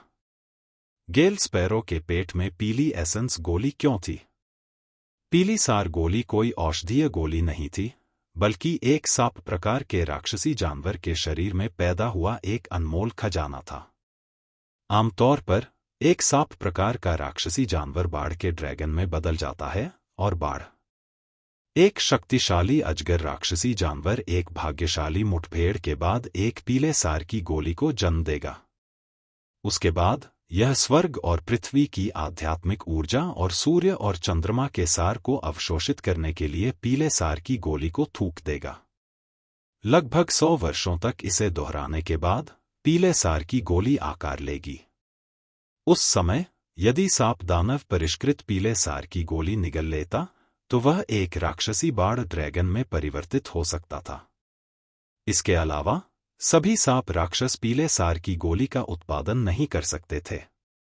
यह कहा जा सकता है कि 1,00,000 सांप राक्षसों में से केवल एक ही ऐसी गोली का उत्पादन कर सकता है। अधिक सांप राक्षसी जानवर साधना करना जारी रखेंगे और उनके साधना क्षेत्र बढ़ते रहेंगे। हालांकि उनके लिए अपने जीवन के बाकी समय में बाढ़ के ड्रैगन बनना असंभव था। तो फिर पीली एसेंस की गोली साफ तौर पर पक चुकी है। अर्जुन ने अपने माथे पर थपकी दी। यह सही है। दानव वन कोर से अभी आई दहाड़ महान दानव की दहाड़ नहीं थी, बल्कि स्वर्ग और पृथ्वी की घटना थी, जब सर्प दानव ने बाढ़ के ड्रैगन में तब्दील होने के बाद पीली सार गोली खो दी थी। इस गेल स्पैरो ने वास्तव में किसी और की पीली एसेंस गोली चुरा ली है। अर्जुन को समझ नहीं आ रहा था कि वह हंसे या रोए, लेकिन वह अब और नहीं हंस सकता था। उसने गेल स्पैरो की ओर इशारा करते हुए डांटा, कमीने, तुम्हारे पैरों में क्या है? गेल स्पैरो के छोटे पैर में एक अंगूठी लटक रही थी, और वह अंगूठी क्या थी जो अर्जुन की भंडारण अंगूठी नहीं थी? यह अज्ञात था कि गेल स्पैरो ने अर्जुन की भंडारण अंगूठी कब चुरा ली थी। चोर, मुझे मेरी अंगूठी वापस दे। अर्जुन बहुत गुस्से में था। तुम एक पक्षी हो, तुम्हें पता है। तुमने न केवल पीली सार गोली चुराई, जिसका उपयोग किसी ने बाढ़ के ड्रैगन में बदलने के लिए किया था, बल्कि तुमने मेरी भंडारण अंगूठी भी चुरा ली। गेल स्पैरो की आंखें चमक उठीं जब वह अर्जुन की ओर बढ़ी। इस बार अर्जुन ने देखा कि वह उसके साथ मौत से लड़ना नहीं चाहता था, बल्कि उसका काला तराजू वाला कृपाण छीनना चाहता था। अर्जुन चिंतित था। उसने जल्दी से अपने दोनों हाथों से एक मुहर बनाई। उसने अपने मुंह से अपनी हथेली पर बिजली का एक कौर थूका, हाउ लाइटनिंग। बिजली का एक गोला लुढ़क कर दूर चला गया। बिजली का गोला बड़ा होता गया और गेल स्पैरो को अपनी चपेट में ले लिया। यह तुरंत फट गया, जिससे पक्षी तुरंत अकड़ गया। अर्जुन ने जल्दी से अपने दोनों हाथों से एक मुहर बनाई और उसकी तलवार की उंगली नीचे गिर गई, गिरती हुई बिजली। जिस क्षण गेल स्पैरो ने पुनः अपनी स्वतंत्रता प्राप्त की, आकाश में बिजली चमकी और बिना किसी चेतावनी के एक हाथ जितनी मोटी बिजली गिरी, जो गेल स्पैरो की पीठ पर लगी। गेल स्पैरो तुरंत ही जमीन पर गिर गया और बिल्कुल भी हिल नहीं सका। अर्जुन भारी सांस लेते हुए गेल स्पैरो के पास आया। उसने गौर से देखा और पाया कि चोर अभी भी जीवित था। उसने पक्षी के पैर से अपनी स्टोरेज रिंग निकाली, उसे अपनी तर्जनी उंगली पर पहना और अपनी उंगली में बिजली को संघनित कर लिया। वह उसे गेल स्पैरो पर मारने ही वाला था। आत्मा अवशोषण सुई की आवश्यकता राक्षसी जानवर की पशु आत्मा को निकालने के लिए थी, लेकिन थंडर किंग सील जिसे अर्जुन ने विकसित किया था, उसमें जानवर की आत्मा को निकालने का कार्य निहित था। उसके हाथ में बिजली सिकुड़कर सुई की मोटाई तक आ गई, लेकिन गेल स्पैरो के सिर पर निशाना लगाने के बाद उसका दिल फिर से नरम पड़ गया। आंखों में आंसू लिए जमीन पर पड़े छोटे से पक्षी को देखकर अर्जुन कुछ नहीं कर सका। यह चीज काफी समय से विकसित हो रही थी। यह पहले से ही इंसान था। दुखी होने पर यह आंसू भी बहा सकता था। यह वाकई अजीब और असहनीय था। आह! भूल जाओ, अर्जुन ने आह भरी और कहा, मैं अब तुम्हारी जानवर आत्मा को धूम्रपान नहीं करूंगी, लेकिन तुम्हें मुझसे वादा करना होगा कि तुम स्पैरो किंग सील की खेती करने में मेरी मदद करोगे। स्पैरो किंग सील बनाने के लिए राक्षसी जानवरों का सीधे उपयोग करना असंभव नहीं था, लेकिन इसमें एक कमी थी। अगर गेल स्पैरो बच जाता, तो अर्जुन स्पैरो किंग सील कौशल को जारी नहीं कर पाता। छोटी चिड़िया जमीन पर लेटी रही और बिना हिले-डुले अर्जुन को दयनीय दृष्टि से देखती रही। अर्जुन ने असहाय होकर कहा, चिंता मत करो, मैं तुम्हें तब जाने दूंगी जब मैं भविष्य में कोई नया पक्षी राक्षसी जानवर पकड़ूंगी। अंततः छोटी गौरिया ने समझ में सिर हिलाया। अरे, यह तो बहुत डरावना है। अर्जुन ने पक्षी को अपने हाथ में पकड़ लिया। वे कहते हैं कि राक्षसी जानवरों का साधना स्तर ऊंचा होता है और वे मानव स्वभाव को समझ सकते हैं, लेकिन आपका साधना स्तर ऊंचा नहीं है। ओह हाँ, यह पीले सार की गोली के कारण होगा। यदि आप पीले सार की गोली निगलते हैं, तो भविष्य में आपका भविष्य निश्चित रूप से उज्ज्वल होगा। मैं आपको मारना भी सहन नहीं कर सकता। उसे नरम दिल होने को किसने कहा? अर्जुन ने गेल स्पैरो को अपने कंधे पर रखा और ब्लैक शार्प डेमन वन से बाहर निकल गया।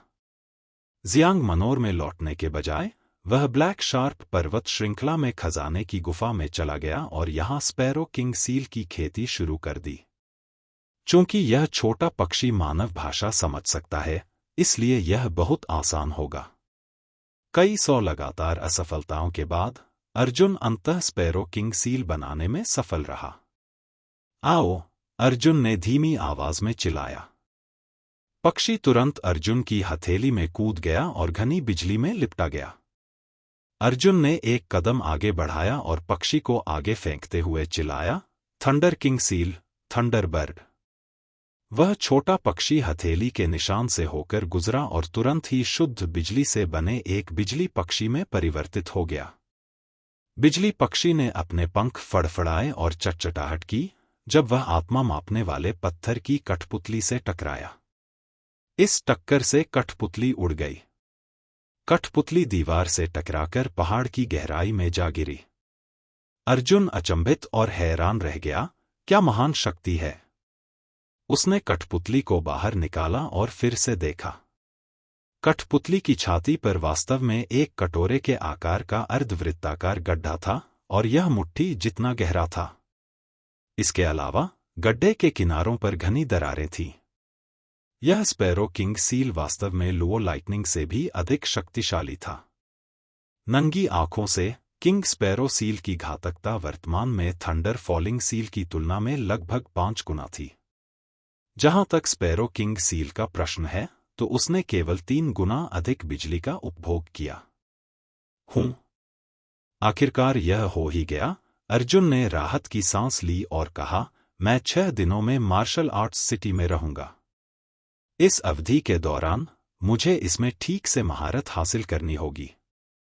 मेरी स्टोरेज रिंग कहाँ है? अर्जुन गुफा में गुस्से से चिल्लाया।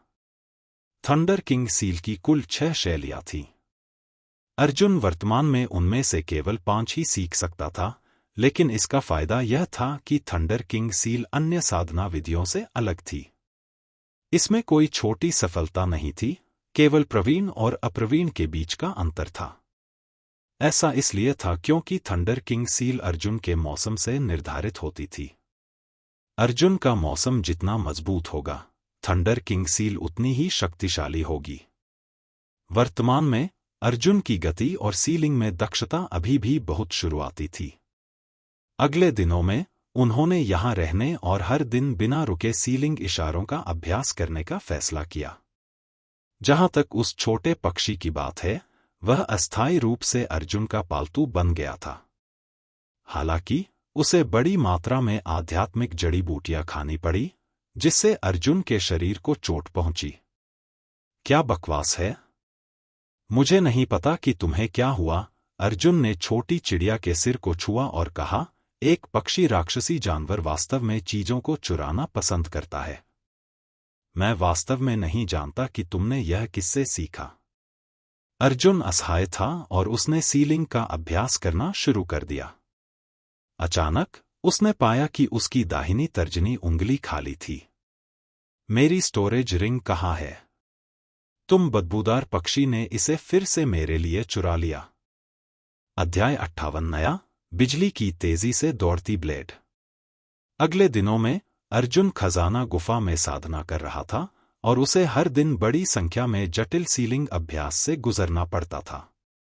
क्योंकि थंडर किंग सील स्वयं क्यूई साधना तकनीक का शुद्धतम रूप था, अर्जुन ने अनजाने में ही अपने जन्मजात मौसम की तीव्रता के संदर्भ में उसी स्तर के अन्य मार्शल कलाकारों को पीछे छोड़ दिया था, जिन दिनों में उसने थंडर किंग सील की साधना की थी।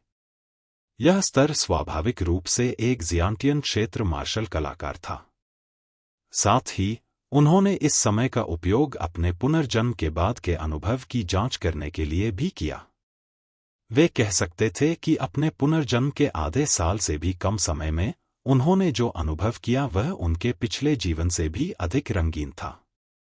अपने पिछले जीवन में तारों वाले आकाश में नंबर 1 प्रतिभा के रूप में आदित्य की प्रतिष्ठा ने उन्हें अद्वितीय गौरव प्रदान किया था और साथ ही इसने उनके लिए वास्तविक दुनिया को देखना असंभव बना दिया था। यदि आप उच्च पदस्थ व्यक्ति हैं, तो हर कोई, चाहे वह अच्छा हो या बुरा, आपका स्वागत मुस्कुराहट के साथ करेगा, जिससे आप दुनिया के वास्तविक अंधकार में पक्ष को देखने में असमर्थ हो जाएंगे।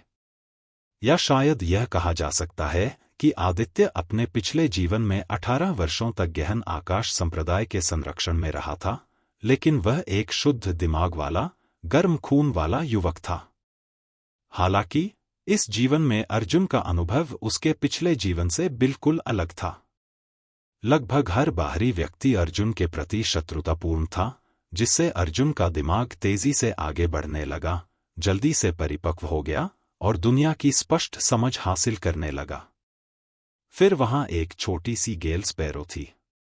अर्जुन ने सोचा था कि यह चुराई गई चिड़िया भागने का रास्ता खोज लेगी, लेकिन ऐसा नहीं हुआ। छोटी चिड़िया को अर्जुन का पीछा करना अच्छा लगता था क्योंकि अर्जुन उसे हमेशा आध्यात्मिक जड़ी बूटियों की कुछ पत्तियां खिला सकती थी। पीली सार गोली एक प्रतिभाशाली खजाना था जिसकी आवश्यकता सर्प दानव को बाढ़ के ड्रैगन में बदलने के लिए थी, लेकिन अब जब इसे छोटे पक्षी ने खा लिया था, तो शायद यह पहली बार था कि दुनिया खुल गई थी। यहां तक कि अर्जुन भी यह नहीं बता सका कि भविष्य में यह पक्षी क्या बनेगा, लेकिन ऐसा प्रतीत होता है कि पीली सार गोली ने पक्षी को उसकी मृत्यु के बाद भूख की अवधि के लिए स्थान दिया है। यह छोटा पक्षी लगभग सब कुछ खा जाता है। यह न केवल आध्यात्मिक जड़ी बूटियां और अनाज खाता है, बल्कि कभी-कभी अर्जुन की बिजली की शक्ति को भी अवशोषित कर लेता है। अर्जुन भी एक वयस्क पक्षी की सुंदरता से खुश था। जब तक वह उन महंगी टियर 1, टियर 2 या यहां तक कि टियर 3 स्पिरिट जड़ी बूटियों को खाना चाहता था, अर्जुन बिना किसी हिचकिचाहट के उसे खिलाती थी। अर्जुन ने ऐसा इसलिए किया क्योंकि एक ओर यह छोटा पक्षी काफी प्यारा था और दूसरी ओर क्योंकि उन दोनों का इरादा एक दूसरे को संजोने का था। अर्जुन को एक असाधारण जीवन शुरू करना था और यह छोटा पक्षी भी एक असाधारण पक्षी जीवन पर चल रहा था। खजाना गुफा। हूं अर्जुन 100वीं बार सफल हुआ, सबसे जटिल स्पैरो किंग सील का निर्माण किया और अंत में फैला। मैं पहले से ही 5 प्रकार के हस्तरेखा चिन्हों को नियंत्रित करने में कुशल हूं। अर्जुन ने अपनी हथेली उठाई और उसके शरीर में मौजूद जियांतियान क्यूई बहते बादलों और बहते पानी की तरह उसकी हथेली पर केंद्रित हो गई। छोटी चिड़िया अर्जुन के कंधे पर खड़ी हो गई और उसने धीरे से अपने मुंह से अर्जुन के गाल को दबाया। अर्जुन मुस्कुराया और द्वितीय श्रेणी के स्पिरिट ग्रास स्नेक पित्ताशय फूल का एक पत्ता उठाया और उसे छोटी चिड़िया के मुंह में डाल दिया। छोटी चिड़िया ने तुरंत प्रसन्नतापूर्वक उसे पकड़ लिया और निगल लिया। अर्जुन ने गहरी सांस ली और अपने पैरों के बीच क्षैतिज रूप से पड़े कालस्किल वाले कृपाण को देखा। हालांकि लाइटनिंग किंग सील मजबूत है, फिर भी क्यूई का उपयोग करना सबसे शुद्ध चाल है। मुझे अभी भी एक सामान्य शारीरिक कौशल खोजने की जरूरत है। बोलते समय उन्होंने कलम और कागज निकाला, कुछ क्षण विचार किया और फिर खाली किताब पर धर्मशास्त्र लिख दिया। रनिंग थंडर स्पीयर ही एकमात्र शारीरिक कौशल था जो उसके पास था, लेकिन भाला तकनीक बहुत कमजोर थी और अब जियांगनान के लिए उपयुक्त नहीं थी। इसलिए जियांगनान को अचानक अपने वर्तमान दुर्जय मौसम के अनुसार एक नया भाला लिखने का विचार आया। थंडर रनिंग सेबर की कुल 4 शैलियां थीं: raptor waving tail, azure dragon exiting the sea, berserk dragon battle tide और dragon shocking day. Black sharp पर्वत श्रृंखला में एक पर्वत शिखर बादलों तक ऊंचा दिखाई देता था। अर्जुन ने बादलों के समुद्र को देखा और स्वर्ग और पृथ्वी की आध्यात्मिक ऊर्जा को अपने दिल की इच्छा के अनुसार महसूस किया। उसकी आंखें तेज थीं और वह तलवार खींचने की मुद्रा बना रहा था। उसने अपने दाहिने हाथ में तलवार की मूठ पकड़ी और अपने बाएं हाथ से तलवार को दबाया। भयंकर ड्रैगन स्थिति एक हाथ का रुख था। सटीक रूप से कहें तो यह एक कृपाण खींचने वाला रुख था। यह शक्तिशाली हमला करने के लिए कृपाण को बाहर निकालने के क्षण पर निर्भर करता था। उसे अपने हृदय में रचा गया मंत्र याद आया और अचानक उसकी आंखों में चमक आ गई जब वह चिल्लाया, रैप्टर ने अपनी पूंछ हिलाई। जैसे ही उसने बोलना समाप्त किया, उसके शरीर में हलचल मच गई और एक हिंसक कृपाण खींचने की हरकत हुई, जिसमें एक बड़ा क्षैतिज वार हुआ। इस बार अर्जुन ने एक बहुत बड़ा अर्धचंद्राकार ब्लेड क्यूई काटा। ब्लेड क्यूई पहले से ही एक पूर्ण चक्र के करीब था और यह एक बड़े अर्धचंद्राकार चंद्रमा का आकार था। इस कृपाण की शक्ति अतुलनीय रूप से शक्तिशाली थी। कृपाण क्यू बादलों के समुद्र के ऊपरी छोर पर बह गई, जिससे असीम सफेद बादल बादलों की लहर में बदल गए। हाँ, अर्जुन ने संतुष्टि में सिर हिलाया। मैंने लाइटनिंग किंग सील की क्यूई कंडेंसेशन विधि को लाइटनिंग रशिंग स्पीयर में डाल दिया। निश्चित रूप से मुझे एक शानदार प्रतिक्रिया मिली। कृपाण की शक्ति को देखते हुए मुझे डर है कि लाइटनिंग रशिंग कृपाण पहले से ही एक सांसारिक प्राथमिक ग्रेड कल्टीवेशन विधि के बराबर है। इसके बाद उन्होंने एज्योर ड्रैगन को समुद्र में जाने के लिए प्रशिक्षित किया। एज्योर ड्रैगन समुद्र में आक्रमण करने की शैली में निकल गया। अर्जुन ने अपने दाहिने हाथ में कृपाण की मूठ पकड़ी और कृपाण की नोक को नीचे धकेला। कृपाण के आगे का लगभग आधा हिस्सा चट्टान में घुस गया था। उसी समय उसका दाहिना हाथ कोहनी से टिका हुआ था और उसकी कोहनी कृपाण के पिछले हिस्से पर सहारा देने के लिए थी। इसके बाद उसके शरीर के अंदर का वातावरण हिंसक रूप से फट गया और उसका पूरा शरीर आगे की ओर उछल पड़ा। ऐसा लग रहा था जैसे कोई व्यक्ति आगे की ओर दौड़ रहा है और हर चीज से बचना था। चूंकि उसका आक्रमण बहुत भयंकर था, इसलिए उसके बहुत ज्यादा समय पहले के मौसम ने हवा के साथ तेज घर्षण पैदा किया, जिससे आग की लपटें उठने लगीं। जहां तक अर्जुन का सवाल है, वह उस लपट के विरुद्ध आगे बढ़ रहा था। सिर्फ दृश्य प्रभाव ही स्वर्ग को झकझोर देने वाला था। अपनी सीमा तक चार्ज करने के बाद अर्जुन ने विशाल कृपाण उठाया जो सीधे जमीन में धंस गया था। विशाल कृपाण ऊपर उठा और एक बड़ा अर्धचंद्राकार कृपाण क्यूई उठाया जो रैप्टर की पूंछ के झटके से भी अधिक शक्तिशाली था। जब से उसने हमला किया, तब से लेकर हमले के अंत तक जमीन भी कांपती रही। प्रभाव मामूली नहीं है, अर्जुन ने अपने दांत पीस लिए। हमले से पैदा हुआ उत्साह अभी भी खत्म नहीं हुआ था। उन्होंने फ्लैश स्टेप्स के सिद्धांत को चार्जिंग प्रक्रिया में शामिल कर दिया, जिससे चार्जिंग तेज और तेज हो गई। हालांकि समुद्र में एजियो ड्रैगन की गति फ्लैश स्टेप की तुलना में थोड़ी धीमी थी, क्योंकि चार्ज के दौरान बहुत ज्यादा मात्रा में प्रीवेदर उत्पन्न हुआ, जिससे हवा के साथ घर्षण हुआ। चार्ज के अंत में उन्होंने रैप्टर की पूंछ के झूले को संदर्भ के रूप में इस्तेमाल किया। उन्होंने पृथ्वी को अपने म्यान के रूप में इस्तेमाल किया और चार्ज करने और खींचने की शक्ति का उपयोग करके एक ऐसा वार किया जो रैप्टर की पूंछ के झूले से भी अधिक शक्तिशाली था। तीसरा था बेरसक ड्रैगन बैटल टाइड। अर्जुन अपने हाथ में कृपाण लेकर ड्रैगन की तरह आगे बढ़ा। अर्जुन के हाथ में मौजूद विशाल काली कृपाण हिंसक रूप से वार करने लगी। प्रत्येक वार आकाश की ओर लक्षित था और प्रत्येक वार पिछले वार से भी अधिक शक्तिशाली था। एक ब्लेड दूसरे ब्लेड से अधिक शक्तिशाली था और एक ब्लेड दूसरे ब्लेड से अधिक भयंकर था। बादलों के समुद्र के ऊपर हवा में चीखें गूंज रही थीं और मधुमक्खियां दहाड़ रही थीं। बादलों के समुद्र के नीचे ऐसी लहरें उठ रही थीं जो शांत नहीं रह पा रही थी। इस बेरसर्क ड्रैगन बैटल टाइड ने अपनी गति पर भरोसा करते हुए पहले कृपाण की शक्ति उधार ली और उसे काट डाला। अर्जुन ने अपनी ऊर्जा को घुमाया और दूसरा कृपाण काट डाला।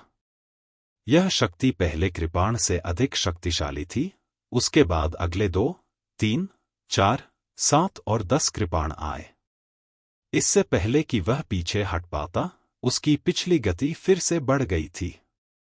इसने अर्जुन को लगातार अपनी शारीरिक सीमा को तोड़ने, फिर से तोड़ने की अनुमति दी। अध्याय 59 नगर चुनाव तुरंत। अंतिम चाल, चौंकाने वाला ड्रैगन सनशाइन। अर्जुन धीरे धीरे शांत हो गया, जिससे उसके शरीर में उथल पुथल मच गई। उन्होंने बादलों के समुद्र को देखा और गहरी सांस लेते हुए कहा, यह रुख मेरा अचानक आया विचार है। मुझे उम्मीद है कि यह सफल होगा। इसके बाद उसने अचानक कृपाण को अपने सामने रख लिया। उसकी आंखें कृपाण की तीखी धार से दूर तक देख रही थी। इसके तुरंत बाद उसके शरीर में उत्तेजना एक बार फिर बढ़ गई और फिर उसने फेंग फेंग पर चाकू से हमला कर दिया। इस कृपाण ने 5 मीटर लंबी कृपाण क्यूई को काट दिया।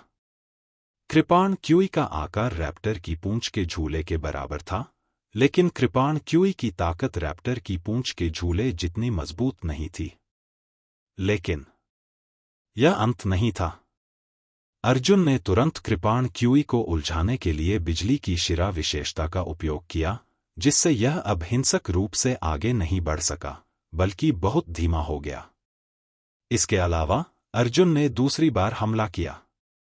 दूसरी कृपाण क्यूई तेजी से बाहर निकली और धीरे धीरे आगे बढ़ रही कृपाण क्यूई में विलीन हो गई। 2-5 मीटर लंबे कृपाण क्यू एक व्यापक, बड़े 6 मीटर लंबे कृपाण क्यू में विलीन हो गए, लेकिन यह अभी भी अंत नहीं था। अर्जुन ने तुरंत एक तीसरा ब्लेड, एक चौथा ब्लेड, एक 9वां ब्लेड, एक 10वां ब्लेड काट लिया। उसने लगातार 10 बार वार किया और 10 कृपाण ऊर्जाएं एक साथ मिलकर एक विशाल कृपाण ऊर्जा का निर्माण कर दिया, जो 3 मीटर चौड़ी और 15 मीटर लंबी थी। इस कृपाण क्यों की चौड़ाई और ऊंचाई अतुलनीय रूप से आश्चर्यजनक थी। हालांकि यह 15 मीटर लंबा था, लेकिन ऐसा लग रहा था कि यह स्वर्ग को भेदने वाला दृश्य झटका दे रहा था। Shocking dragon sunshine. अर्जुन उछल पड़ा। उसके हाथ में मौजूद कृपाण क्यूई में घुस गई और उसे वास्तव में ऐसा लगा कि वह कृपाण के साथ सामंजस्य में था। फिर उसने एक ही वार में सीधा वार किया। विशाल कृपाण क्यूई स्थानांतरित। कृपाण की तलवार गड़गड़ाहट के साथ बाहर निकली, जिससे चट्टानें टूट गईं और बादलों का समुद्र उबलने लगा। कृपाण क्यूई नीचे की ओर झुकी और एक पहाड़ की दीवार से जा टकराई। पहाड़ की दीवार तुरंत ढह गई और नष्ट हो गई। अर्जुन ने अपनी गति वापस ले ली। उसकी निगाहें बिजली की तरह चमक रही थीं क्योंकि उसने थंडर रशिंग सेबर का एक भयंकर सेट छोड़ा, जिससे अर्जुन का दिल जोर से धड़कने लगा और उसकी लड़ाई की मंशा आसमान तक पहुंच गई। युद्ध का मतलब था लड़ने का इरादा। लड़ने का जज्बा जितना ज्यादा होता है, गति उतनी ही ज्यादा प्रचंड होती है। हो गया। अर्जुन के चेहरे पर मुस्कान आ गई और आकाश में चक्कर लगाती हुई छोटी चिड़िया उसके कंधे पर आकर बैठ गई। छोटे दोस्त, मैं तुम्हें घर ले चलूंगा। दिन गिनते हुए मार्शल आर्ट्स सिटी के चयन में अभी भी 2 दिन बाकी थे। यह मानव दुनिया में लौटने का समय था। काली तीक्ष्ण पर्वत श्रृंखला में साधना से लौटने के बाद अर्जुन का स्वभाव पूरी तरह से बदल गया था। उसके पूरे शरीर में उतार चढ़ाव की भावना फैल रही थी। हालांकि उसकी आंखें शांत थीं, लेकिन वे तेज रोशनी से भरी हुई थीं।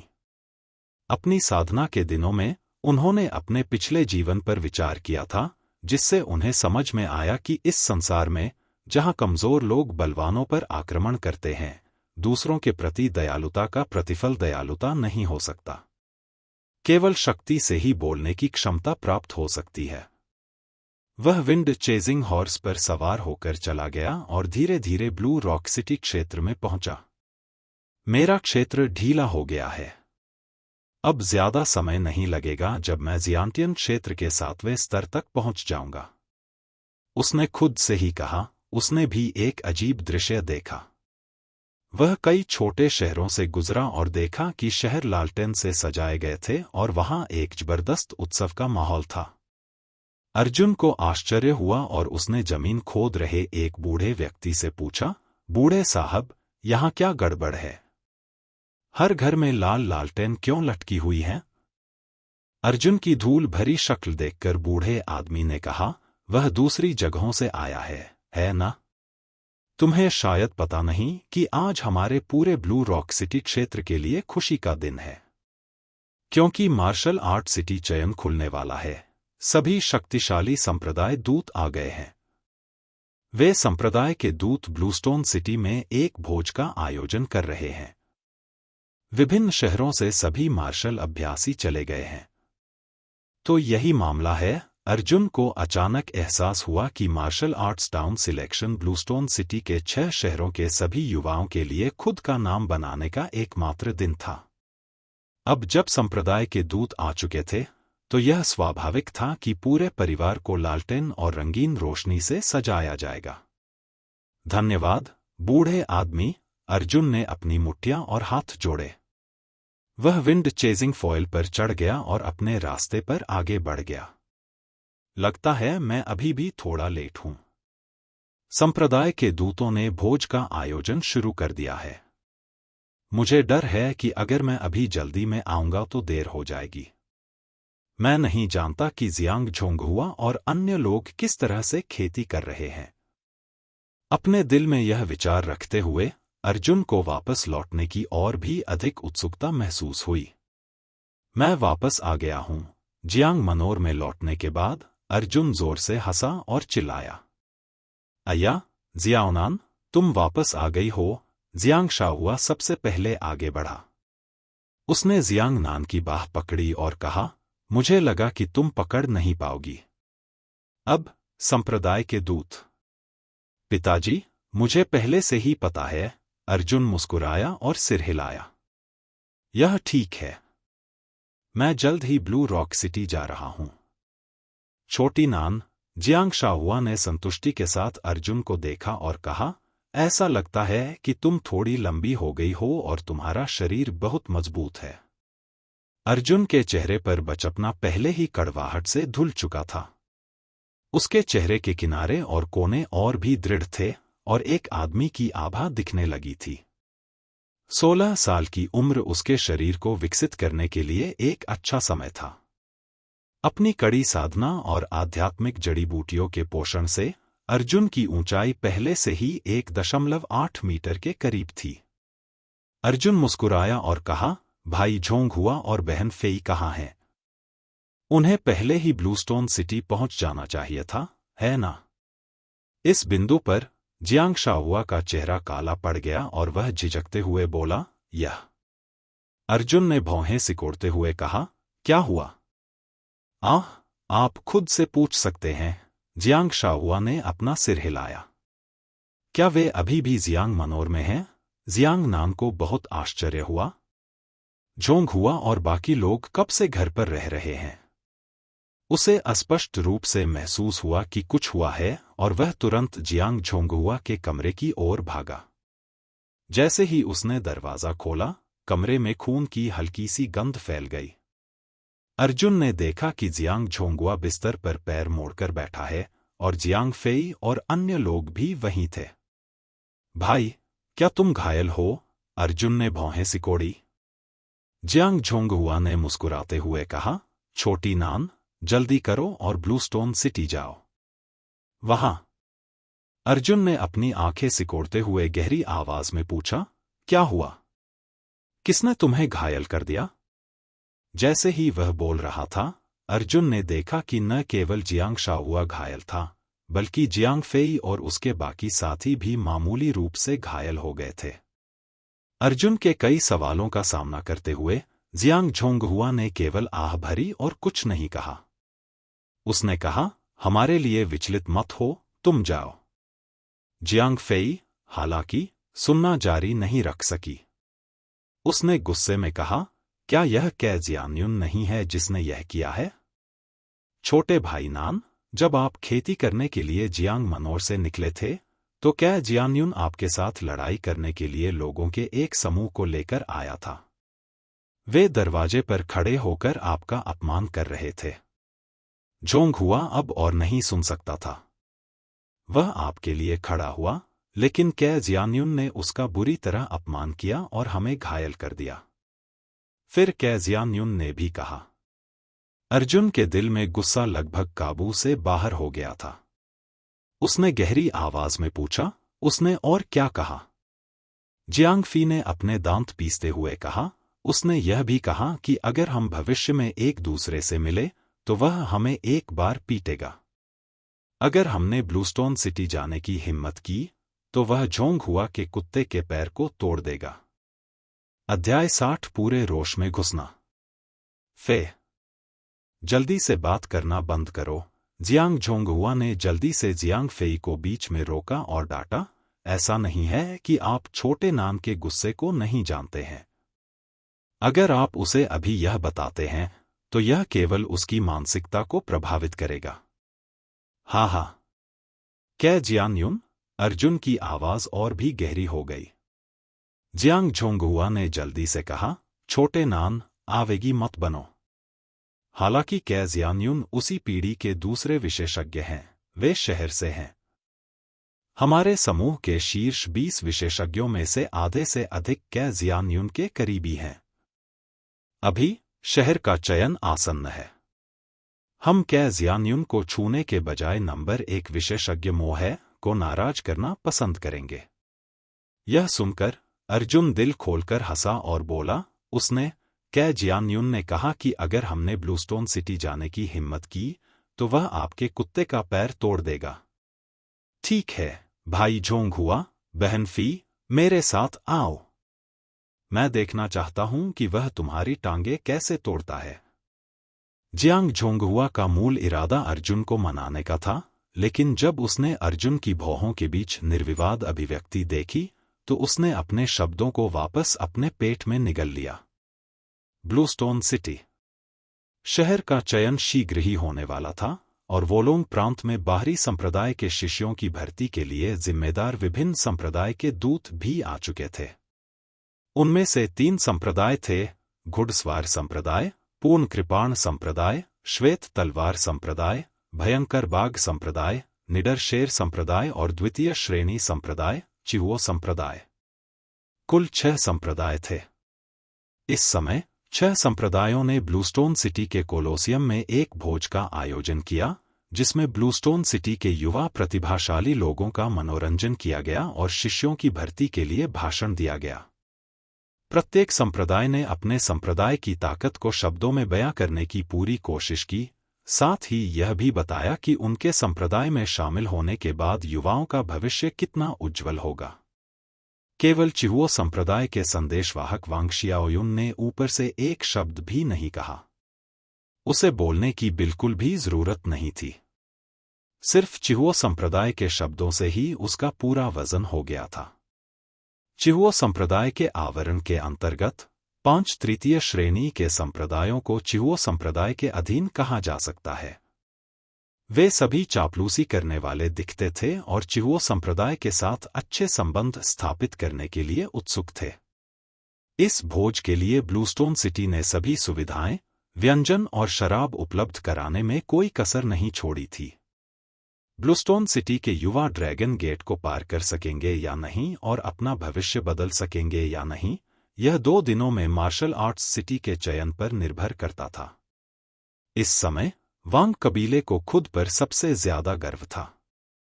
वांग चांगहे पहली सीट पर बैठे थे और उनकी सीट सिटी लॉर्ड की सीट से भी ऊंची थी। यह सब उनके सबसे बड़े बेटे वांग शियाओयुन की वजह से था। वांग शियाओयुन ऊंचे स्थान से बोल रहे थे। उन्होंने भीड़ के चारों ओर देखा और कहा, मुझे लगता है कि कुछ और कहने की जरूरत नहीं है। हर कोई चिहुओ संप्रदाय की स्थिति और ताकत को जानता है। यही है। बरसर्क शेर संप्रदाय के बुजुर्गों ने अपना सिर हिलाया और वांग शियाओयुन की चापलूसी की। अन्य संप्रदायों के बुजुर्ग भी उसकी चापलूसी करने के लिए उत्सुक थे और उन्होंने व्यक्त किया कि वे चिहुओ संप्रदाय की कितनी प्रशंसा करते हैं। दर्शकों की सीटों को बहुत पहले ही हटा दिया गया था और उनकी जगह शराब की मेजें रख दी गई थीं। विभिन्न कुलों के प्रतिनिधियों ने चिहुओ संप्रदाय के प्रति अपनी प्रशंसा व्यक्त करने के लिए अपने गिलास उठाए। कोलोसियम के अंदर विशाल खुले स्थान पर वे प्रतियोगी बैठे थे जो प्रतियोगिता में भाग लेने आए थे। शियाओयुन, भाई शियाओयुन ने हमारे ब्लूस्टोन शहर के लिए बहुत कुछ किया है, मोहाई वांग जिंगयुन के पास बैठे और मुस्कुराते हुए कहा। यही है, ली किंगचुआन ने गर्व से कहा, भाई जियाओयुन हमारे ब्लूस्टोन शहर में नंबर 1 व्यक्ति है। वह निश्चित रूप से भविष्य में ब्लू टाइड महाद्वीप पर हावी होने में सक्षम होगा। वांग जिंगयुन ने मधुर मुस्कान के साथ कहा, आपके भाग्यशाली शब्दों के लिए धन्यवाद। दूसरी मेज पर कै जियान्युन और दूसरे लोग हाथ में शराब के गिलास लेकर चले आए। ये सभी लोग शक्तिशाली थे और उनकी औसत ताकत मोहे के समूह से भी ज्यादा थी। वे यहाँ क्या कर रहे हैं?